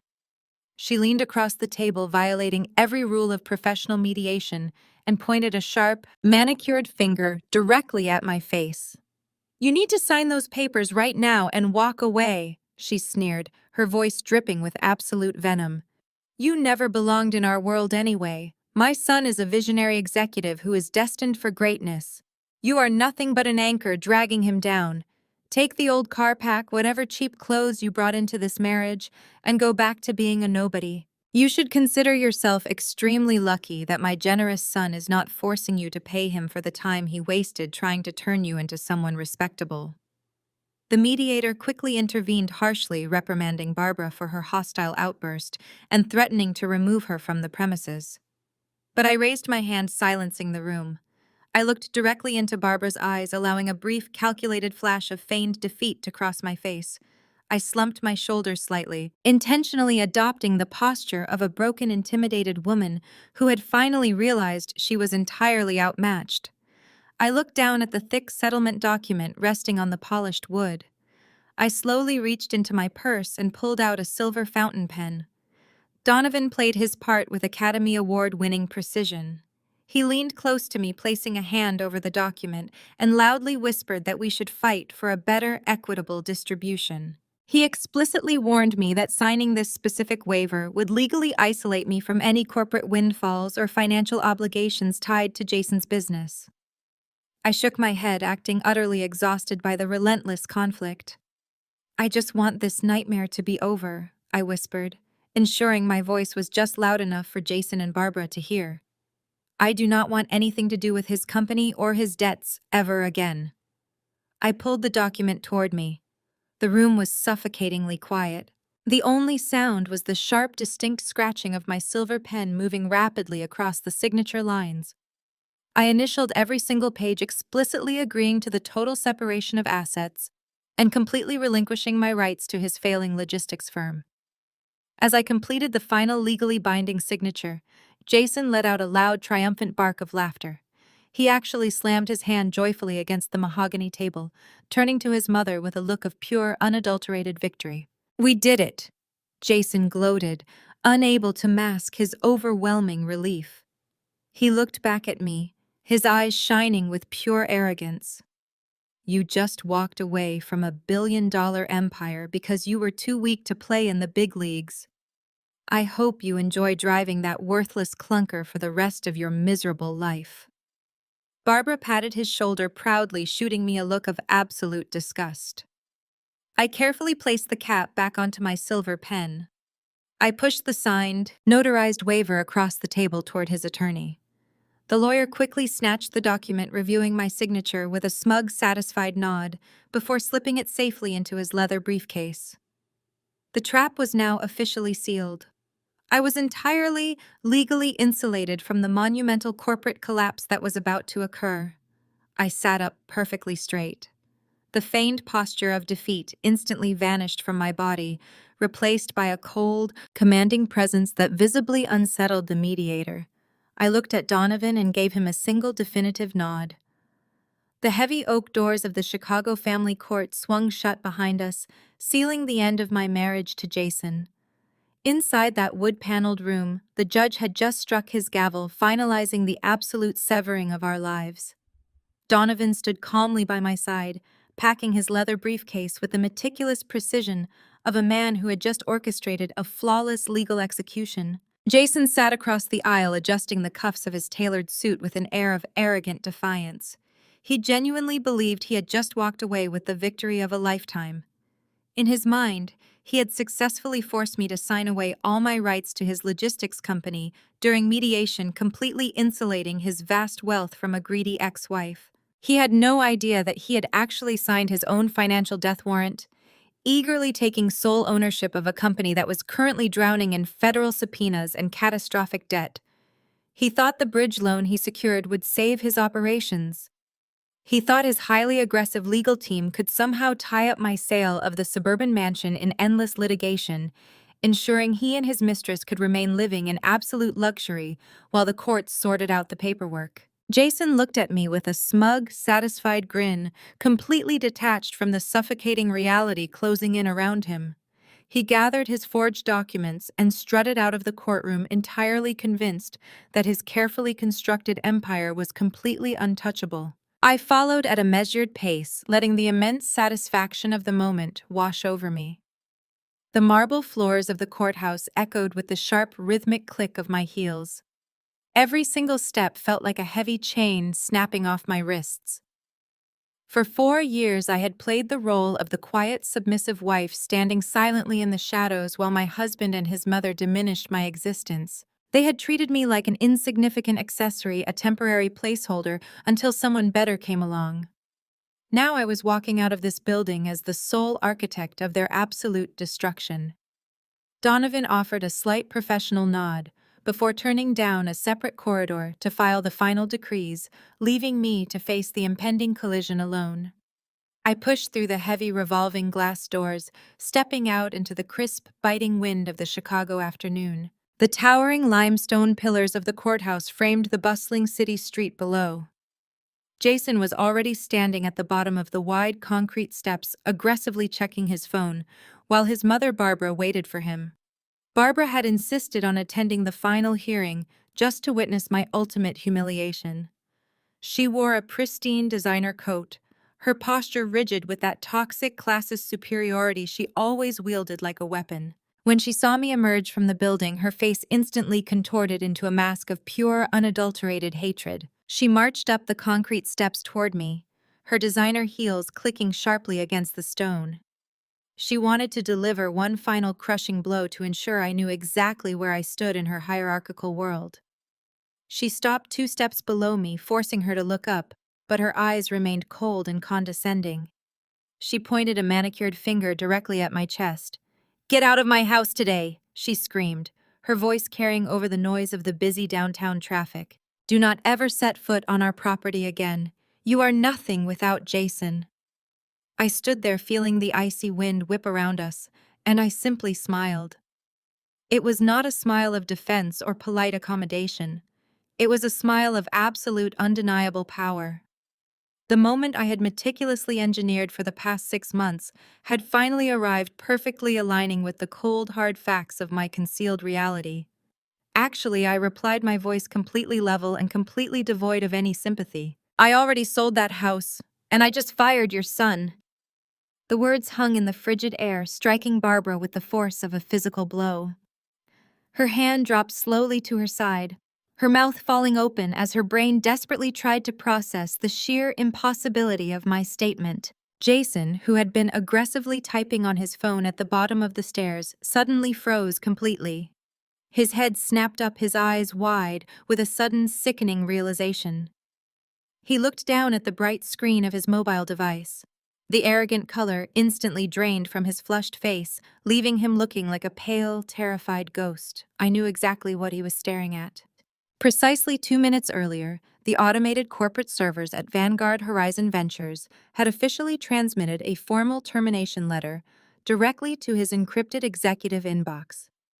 The email explicitly detailed his immediate removal as Chief Executive Officer, citing severe fiduciary negligence, federal wire fraud, and the illegal embezzlement of employee pension funds.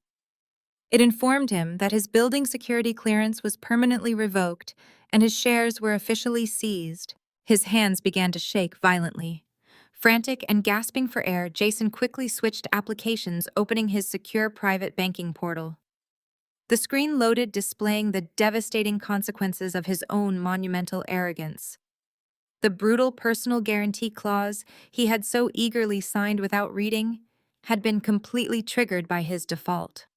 The holding accounts, the offshore safety nets, the secret luxury funds he relied upon were all entirely gone. Every single one of his personal financial accounts displayed a catastrophic balance of exactly $0.00.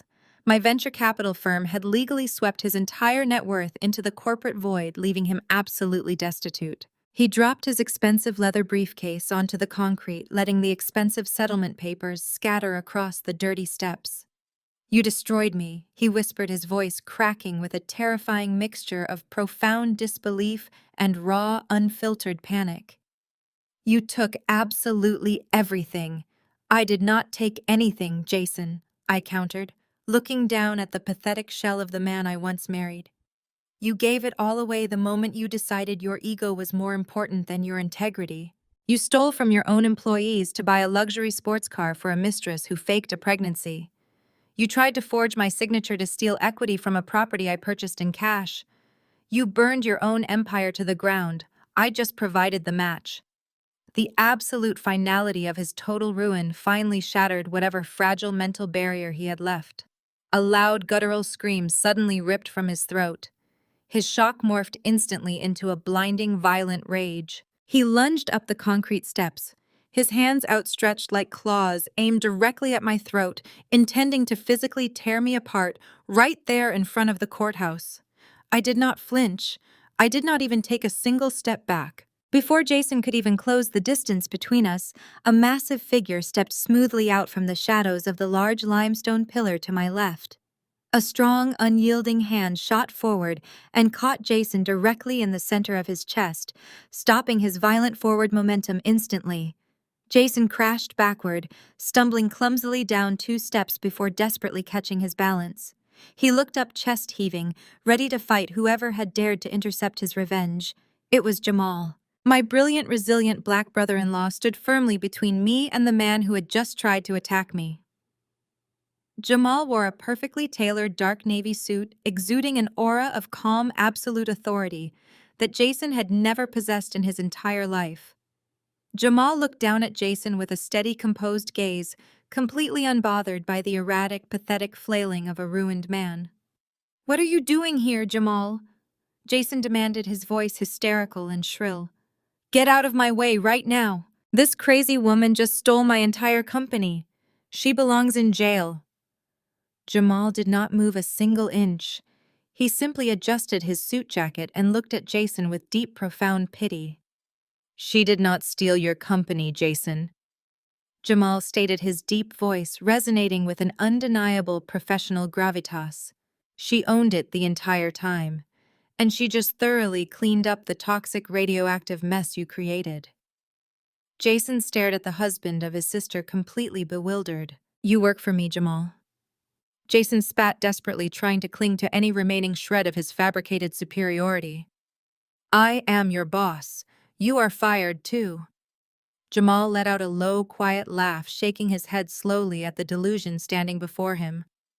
Not anymore, Jason. Jamal replied, delivering the final devastating blow with perfect, absolute clarity.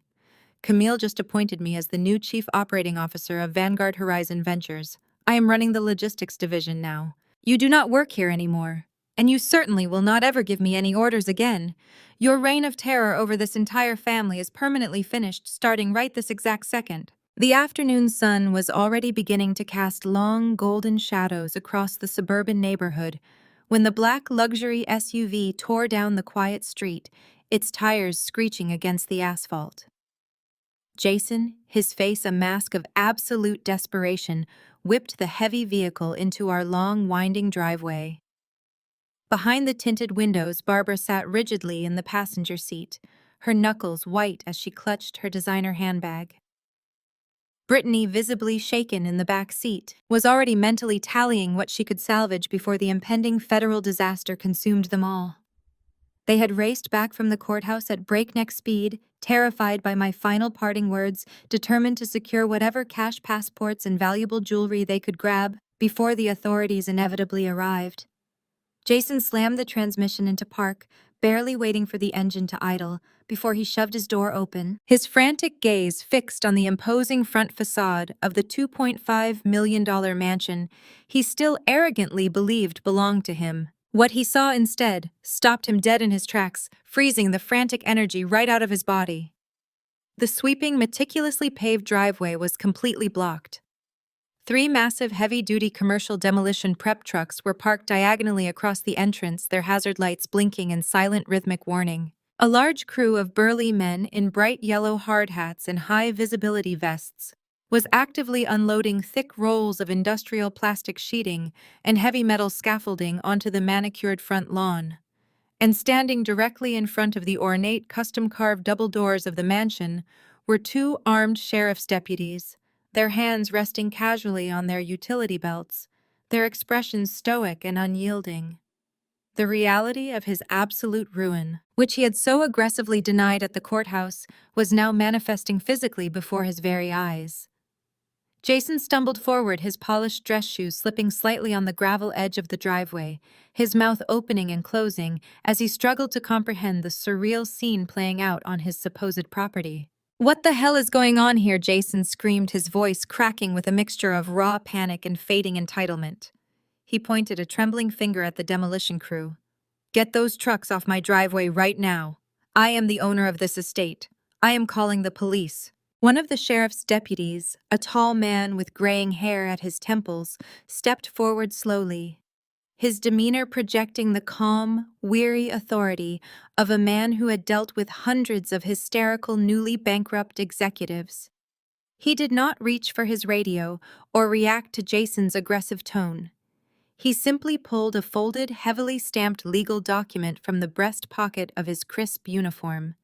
He unfolded it deliberately and held it out toward Jason, extending his arm until the crisp white paper nearly touched Jason's trembling chest. "You are not calling anyone, sir," the deputy stated firmly, his deep voice easily cutting through the noise of the idling diesel engines. "You do not own this property. According to the expedited commercial transfer filed with the county clerk this morning, this estate is now the legal property of Downtown Development Partners. The new owners have secured an immediate demolition permit, and they want the premises completely vacated. This is a lawful court-ordered eviction notice." Jason snatched the paper from the deputy's hand, his eyes scanning the dense legal jargon, frantically searching for a loophole.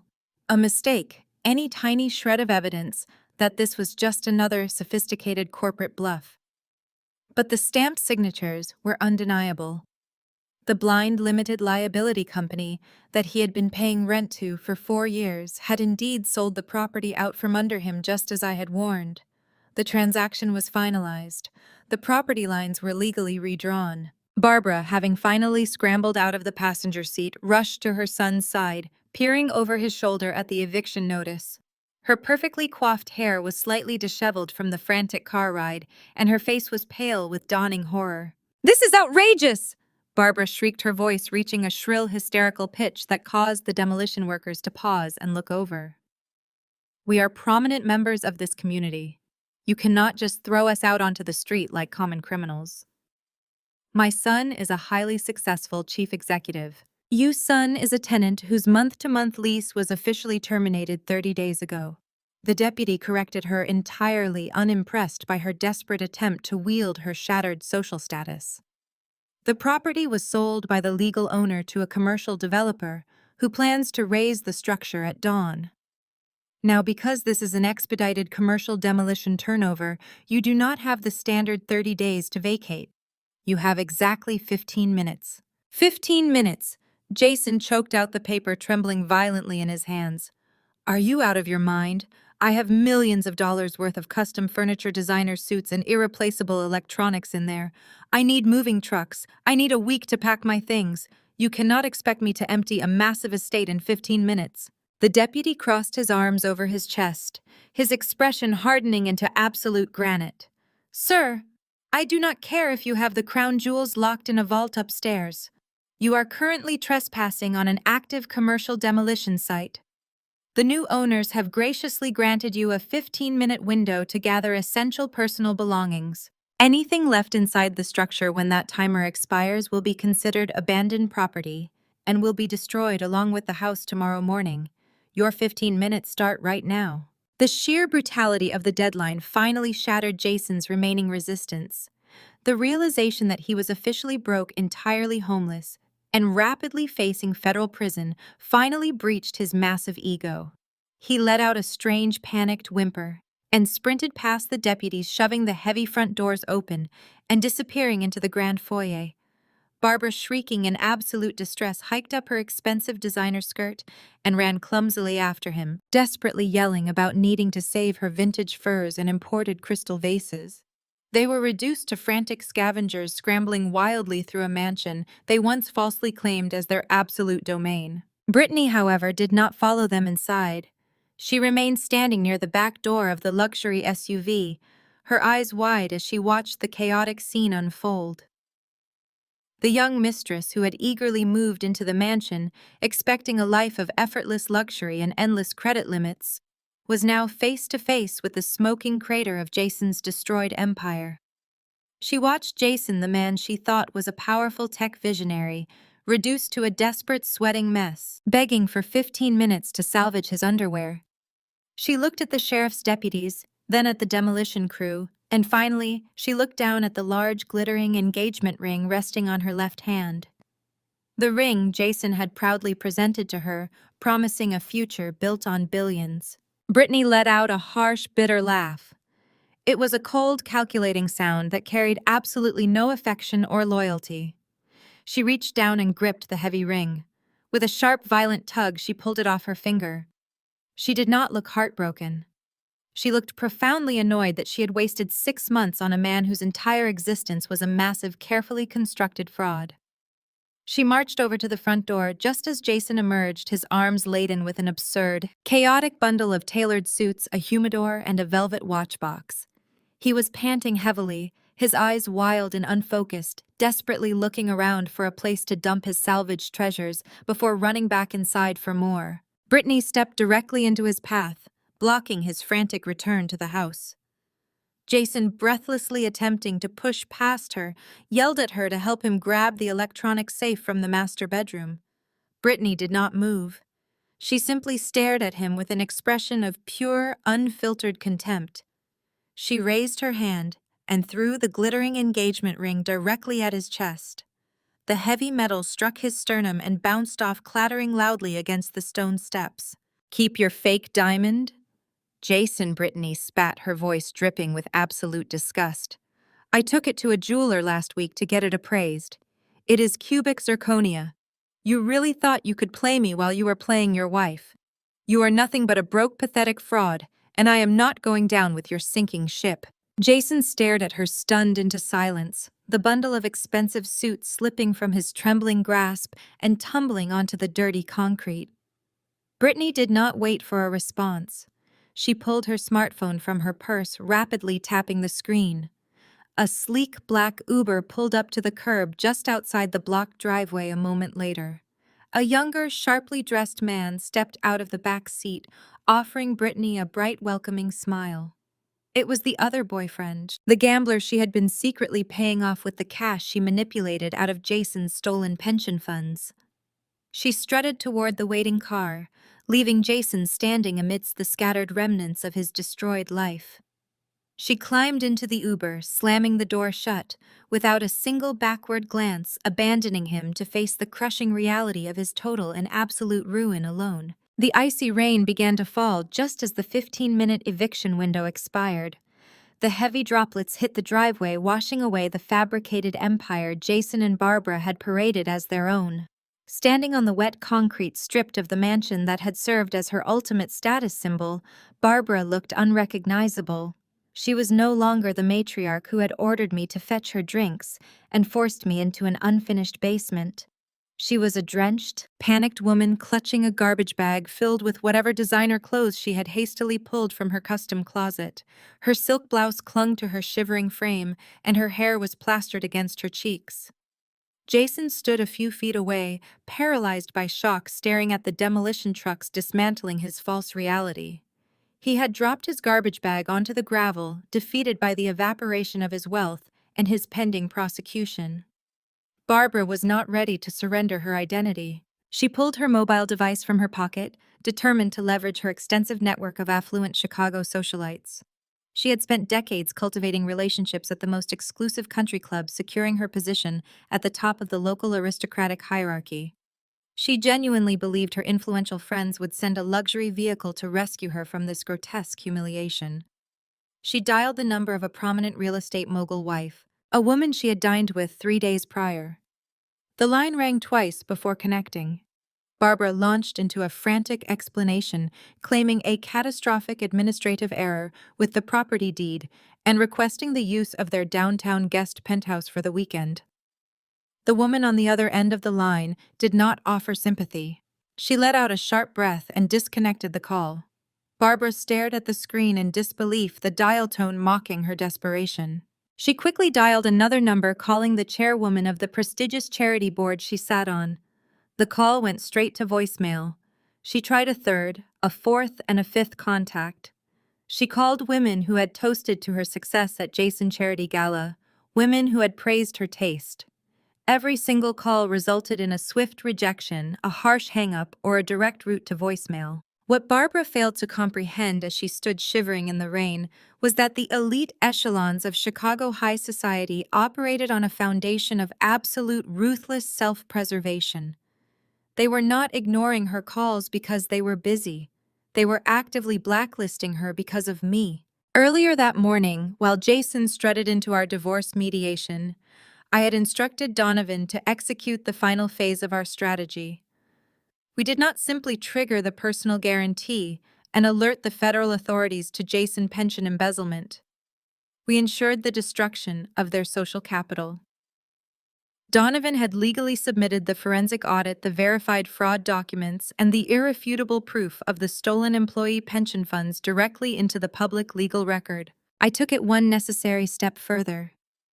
I had my public relations team anonymously distribute those verified court filings to every major business publication, charity board, and elite country club registry in Illinois. The information was entirely factual and incredibly toxic. The people Barbara considered her closest allies had awakened to morning newsletters detailing exactly how her son had funded his extravagant lifestyle by robbing the retirement accounts of his hardworking employees. In the fiercely guarded circles of old money, financial incompetence was a sin, but stealing from working-class pensions to buy sports cars for a mistress was an unforgivable crime. Anyone associated with Jason and Barbara would instantly suffer massive reputational damage. Within a few hours, the mother and son had been transformed into absolute social pariahs. Their memberships were revoked, their charity board seats terminated, and their names permanently erased from the guest lists of every respectable event. The elite community had collectively closed its heavy iron doors, leaving Barbara completely locked out in the cold. I observed this pathetic sequence from the warm, quiet interior of my chauffeured luxury sedan, parked discreetly at the edge of the cul-de-sac. The tinted windows provided a perfect view of the driveway. I watched Barbara furiously tap her phone screen, her face contorting with rage and mounting terror as the absolute reality of her complete isolation finally set in. She was 60 years old, stripped of her stolen wealth, abandoned by her superficial friends, and facing the immediate prospect of living in a cheap motel while her son prepared for a lengthy federal prison sentence. The impenetrable armor of her class's superiority shattered completely right there on the wet gravel.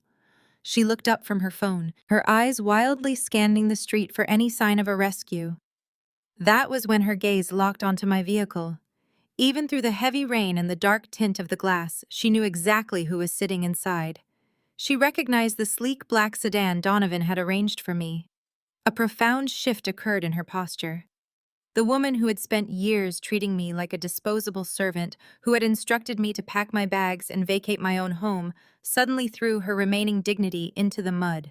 Barbara dropped her plastic garbage bag. She stumbled forward, her designer heels slipping on the wet pavement. She crawled past the demolition trucks and sheriff deputies rushing directly toward my car. She slammed her hands against the wet glass, her face twisted in desperation. She was sobbing openly, the rain washing away her makeup, leaving streaks down her pale cheeks. My driver glanced back at me through the rearview mirror, asking for instructions. I gave him a slight nod. I pressed the button on my armrest and the window rolled down with a smooth hum. The biting wind instantly filled the cabin of the car, but my focus remained on the broken woman standing in the storm. Camille, Barbara gasped, her voice trembling. She gripped the edge of the window frame, her knuckles turning white as she leaned into the car. Please, you have to stop this. You must call your lawyers to reverse the foreclosure. My friends will not speak to me. The bank accounts are gone. Jason is panicking on the lawn and the police will arrest him. You cannot leave us here with nothing. I sat perfectly still, looking at her with an expression of glacial calm. I did not feel a single ounce of pity. I felt only the satisfying symmetry of natural consequences. We are family. Barbara cried out, the ultimate weapon of a cornered manipulator. Her tears mixed with the icy rain falling onto her face. You were my daughter-in-law for 4 years.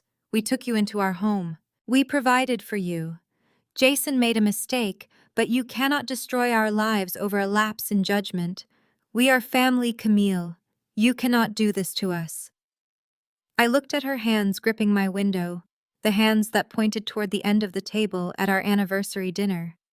I looked at her face, the face that smirked with vicious delight when Jason handed me an insulting divorce settlement. I let silence stretch between us, ensuring she felt the crushing weight of my authority. I did nothing to you, Barbara. I stated, my voice cutting through the rain with lethal precision. I simply stopped shielding you from the reality of your own actions. You built your identity on the illusion of your son's brilliance, ignoring that his empire was built on stolen funds and my silent capital. You chose to treat me like garbage because you thought I was powerless. But you cannot abandon us, she wailed, her voice breaking into a sob. Where are we supposed to go? What are we supposed to do? I leaned closer to the open window, staring into her terrified eyes. I let a slow, cold smile spread across my face. I think you should move down to the very end of the table, Barbara, I said, repeating the humiliating command she issued to me on the night my marriage ended. The words struck her like a physical blow. Her eyes widened in shock as the memory of her cruelty was reflected back at her. And while you are up, I added, my tone dripping with finality, you can go fetch your own drinks. I pressed the button on the armrest. The window rolled up, forcing her to snatch her trembling hands back to avoid getting them caught in the frame. The rain blurred her horrified face through the dark glass. I did not look at her again. I looked forward, detached from the wreckage she and her son had created. Drive, I instructed smoothly. The luxury sedan pulled away from the curb with a surge of acceleration. Through the rearview mirror, I caught a glimpse of Barbara collapsing to her knees in the cold mud, clutching her garbage bag as the demolition crew behind her prepared to bulldoze the last remaining symbol of her shattered existence. As my driver navigated the sleek sedan away from the muddy wreckage of my former suburban life, I watched Barbara fade into a small, pathetic speck in the rearview mirror. The heavy rain continued to wash over the demolition crew preparing to bulldoze the $2.5 million mansion, erasing the final physical monument to my disastrous marriage.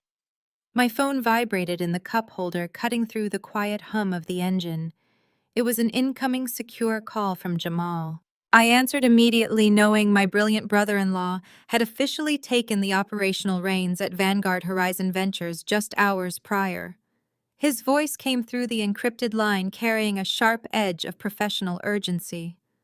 "Camille, we have a serious situation unfolding on the ground," he stated firmly. "The federal auditors just finished completely mapping the stolen employee pension funds, and they are ready to issue the arrest warrants. But we have a massive problem. Jason never showed up to his secondary residence. He completely dropped off the grid right after the eviction, and he just stole a company-issued luxury sport utility vehicle from the downtown executive parking garage." I leaned back against the plush leather seat, processing the monumental stupidity of my former husband. Stealing a corporate vehicle while actively under federal investigation for wire fraud and severe embezzlement was a desperate, reckless move that guaranteed immediate prison time. He is making a run for it, I realized out loud. He knows the Department of Justice is finalizing the indictments for the pension theft. He is absolutely terrified of federal prison, and he thinks he can outrun the entire United States government. Jamal let out a low, humorless laugh over the phone. He thinks he is a phantom Camille. But he is a complete idiot. He spent the last 4 years boasting to elite investors and high-profile business magazines about this revolutionary logistics tracking software he supposedly invented. He claimed it was an impenetrable global tracking matrix. The absolute irony is that he never once bothered to actually learn how the proprietary algorithm functions because you were the one who originally coded the core architecture. Jamal was absolutely correct. The integrated fleet management software embedded deep within the dashboard of that stolen luxury vehicle was my original creation. It was designed to provide real-time microscopic geographical coordinates for high-value corporate assets. Jason was currently fleeing the state in a massive metal box that was actively broadcasting his precise latitude and longitude directly to our corporate servers every 3 seconds. Jamal was already sitting at the main terminal in the executive control room, watching Jason attempt his pathetic escape in high definition. "Where is he right now, Jamal?" I asked, feeling a cold wave of absolute certainty wash over me. Jamal tapped his keyboard, the rapid clicking echoing through the phone speaker. "He is currently speeding down Interstate 90, heading straight for the main international airport. He is bypassing the domestic terminals completely. The trajectory indicates he is making a desperate sprint for the international departure gates. He is trying to board a flight to a non-extradition country before the feds officially freeze his passport. Do not let him reach that gate," I instructed, my voice dropping to a lethal calm. "Contact the Illinois State Police and patch the federal agents directly into our live tracking feed. Give them unrestricted access to the vehicle telemetry. Let them see exactly where he is hiding." "Consider it completely done," Jamal replied, his tone radiating absolute authority. "It is an honor working for a real visionary, Camille. We are going to lock him down right now." The line disconnected, leaving me to watch the rain-slicked streets of Chicago roll by my window. I instructed my driver to head back to my downtown penthouse, knowing the final act of this catastrophic tragedy was currently playing out on the tarmac. Miles away at the sprawling international terminal, the blinding neon lights of the airport reflected off the wet pavement. Jason whipped the stolen corporate vehicle into a highly restricted loading zone, abandoning it haphazardly against the curb. He grabbed a small leather duffel bag from the passenger seat, his hands trembling violently. He was sweating through his ruined custom suit, his heart hammering against his ribs like a trapped bird. He sprinted through the automatic sliding glass doors, pushing aggressively past bewildered tourists and exhausted families. He constantly checked over his shoulder, completely consumed by the suffocating paranoia of a hunted criminal. He rushed toward the international ticketing counter, His eyes locked on the glowing departure boards displaying flights to destinations far beyond the reach of American law enforcement. He genuinely believed he had outsmarted everyone. He thought his quick maneuvering had granted him a final desperate lifeline. He pulled his pristine passport from his jacket pocket, approaching the security checkpoint with a forced, trembling smile. He handed his documentation to the gate agent, completely unaware that his stolen vehicle had already been flagged boarded and geofenced by state authorities. Just as the agent scanned the barcode, a deafening screech of heavy tires echoed through the expansive terminal entrance behind him. Jason froze, the blood draining entirely from his flushed face. He slowly turned his head. 3 heavily armored police cruisers aggressively jumped the curb outside the glass doors, their red and blue emergency lights violently painting the airport lobby in chaotic colors. 6 uniformed state troopers and 4 stern-looking federal agents poured into the building, their tactical boots pounding against the polished tile floor. They did not hesitate or look around searching for a suspect.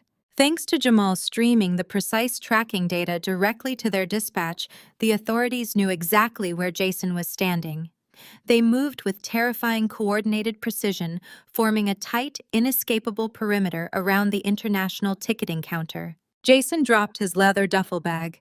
The heavy thud of the luggage hitting the floor sounded like a judge striking a final gavel. Hundreds of travelers stopped dead in their tracks, pulling out their smartphones to record the spectacle. The man who had spent years cultivating an image of absolute elite superiority, who had openly mocked his own brother-in-law and treated me like disposable garbage, was now completely surrounded. A federal agent stepped forward, producing a set of heavy steel handcuffs. Jason Wilson, the agent announced loudly, his voice carrying across the crowded terminal.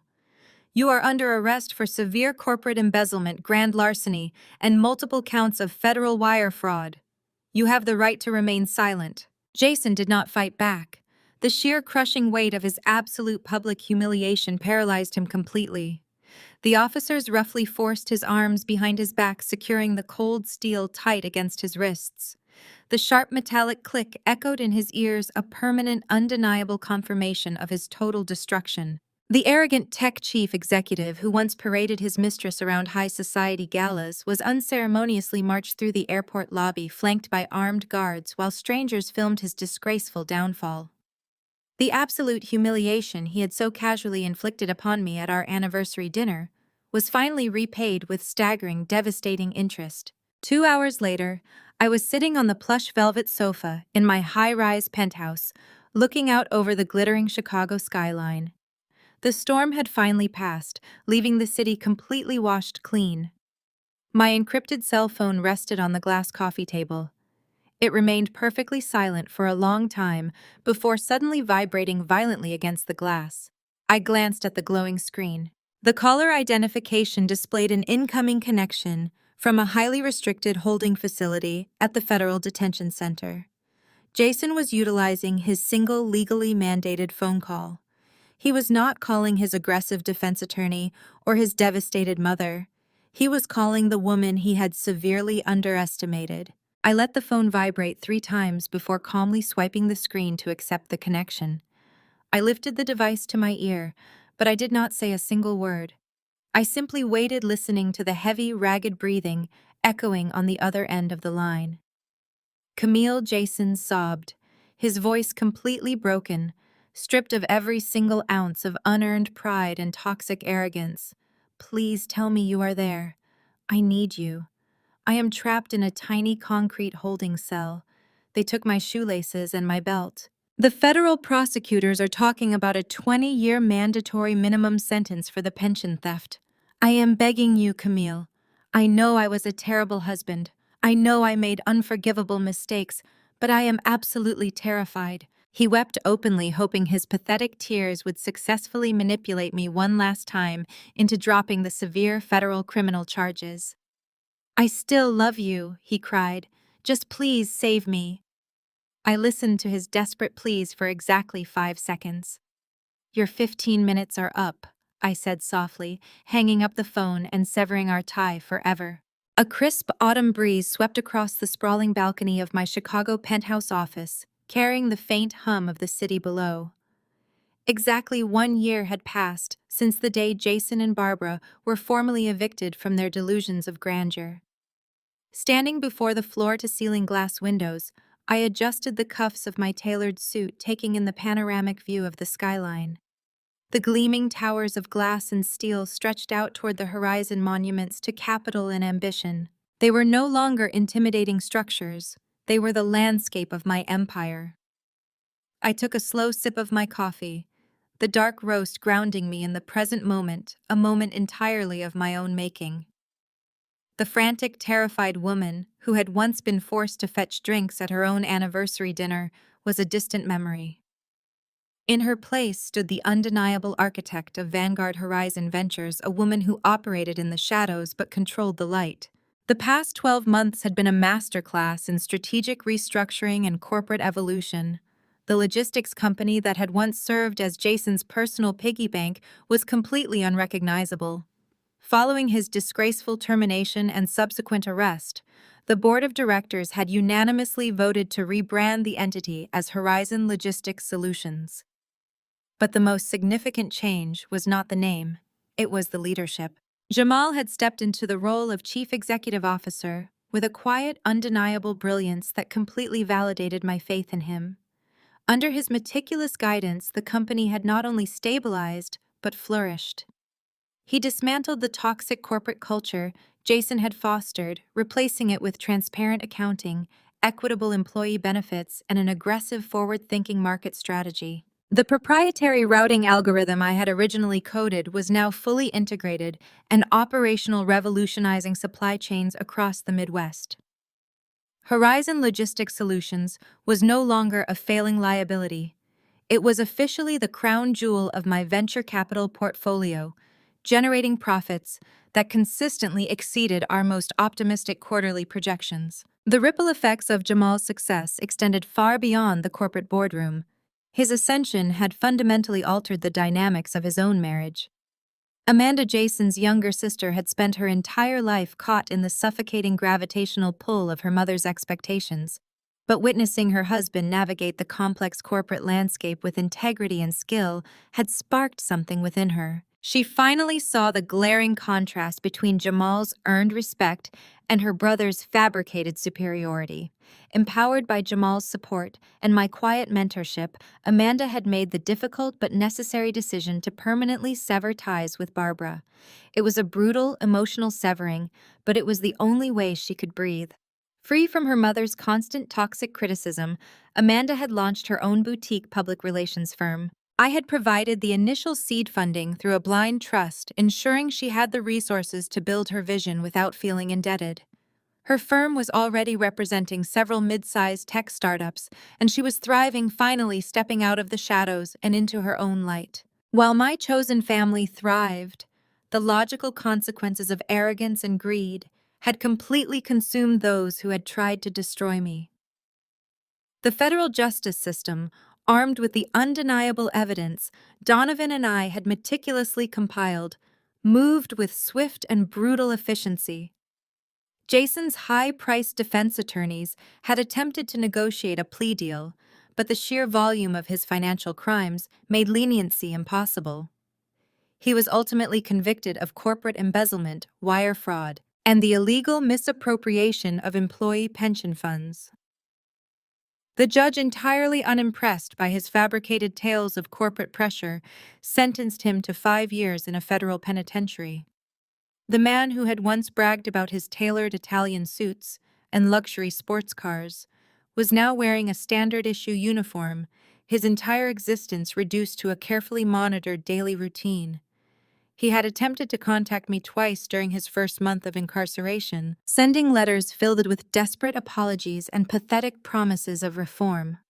I returned them unopened, instructing the prison mailroom that I refused all future correspondence.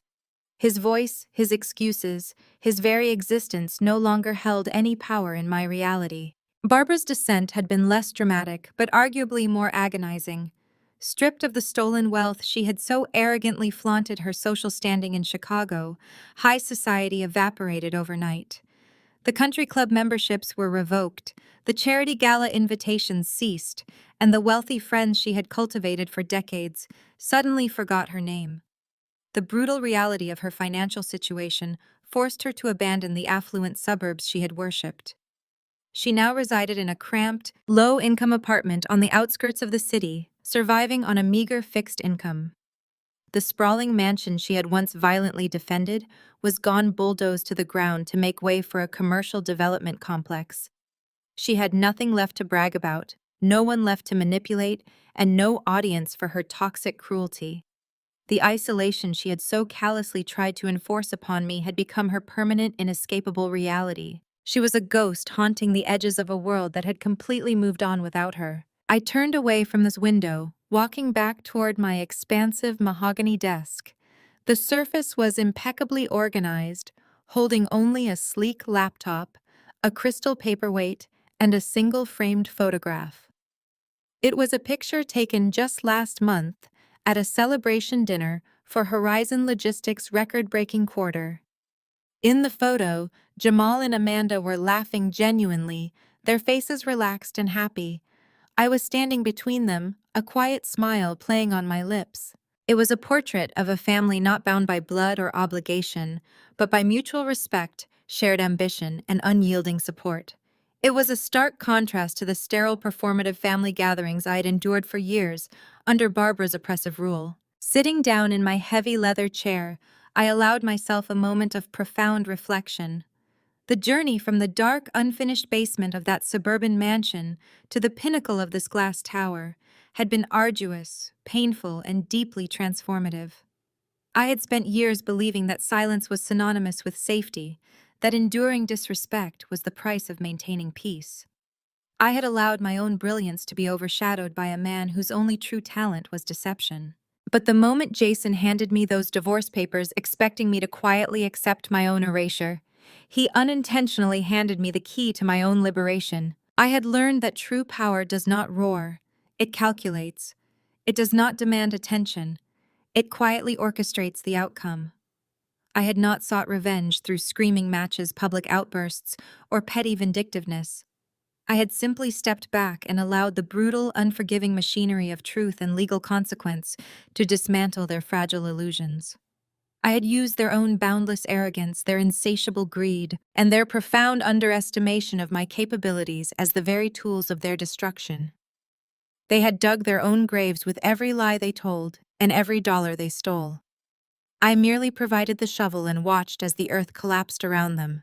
The silence in my office was not the heavy, oppressive silence of subjugation. It was the expansive, resonant silence of absolute autonomy.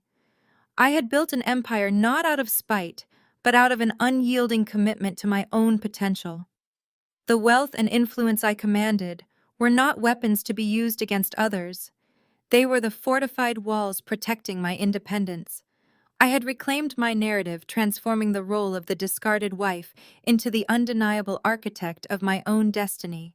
The toxic debris of my past had been cleared away, leaving a pristine, unshakable foundation upon which I would continue to build. My phone chimed softly on the desk, a discreet notification breaking my reverie. It was a message from Donovan confirming the successful acquisition of a promising new biotech startup. I smiled, my fingers flying rapidly across the keyboard as I approved the final legal frameworks. The work never truly stopped, but it was no longer a burden. It was a privilege. I was no longer building someone else's dream or funding someone else's ego. Every decision, every investment, every calculated risk was entirely my own. I looked out at the Chicago skyline one last time, the morning sun glinting off the steel structures illuminating a city that was constantly rebuilding, constantly reaching higher. I felt a profound kinship with that relentless momentum. I had survived the collapse, navigated the wreckage, and emerged fundamentally unbroken. I was Camille, the silent strategist, the majority shareholder, the master of my own universe. And as I turned my full attention back to the glowing screen, ready to orchestrate the next major acquisition, I knew, with absolute unshakable certainty, that my empire was just beginning to rise. The sprawling saga of Camille and Jason offers a masterclass in the profound difference between the illusion of power and actual foundational strength.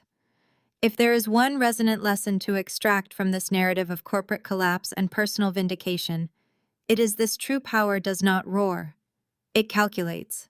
Throughout the story, Jason and his mother Barbara represent the loudest, most aggressive voices in the room. They operate under the toxic delusion that authority is defined by volume cruelty and the visible markers of wealth: bespoke Italian suits, sprawling suburban mansions, and exclusive country club memberships. They consistently mistook Camille's silence for submission, and her lack of boastfulness for a complete lack of ambition. This reflects a common, fatal trap in both personal and professional spheres: the arrogant assumption that those who do not aggressively demand the spotlight are simply incapable of holding it. Jason's ultimate devastating downfall was not solely caused by Camille's brilliant financial maneuvering. It was entirely facilitated by his own boundless ego. Narcissism creates a fatal, inescapable blind spot.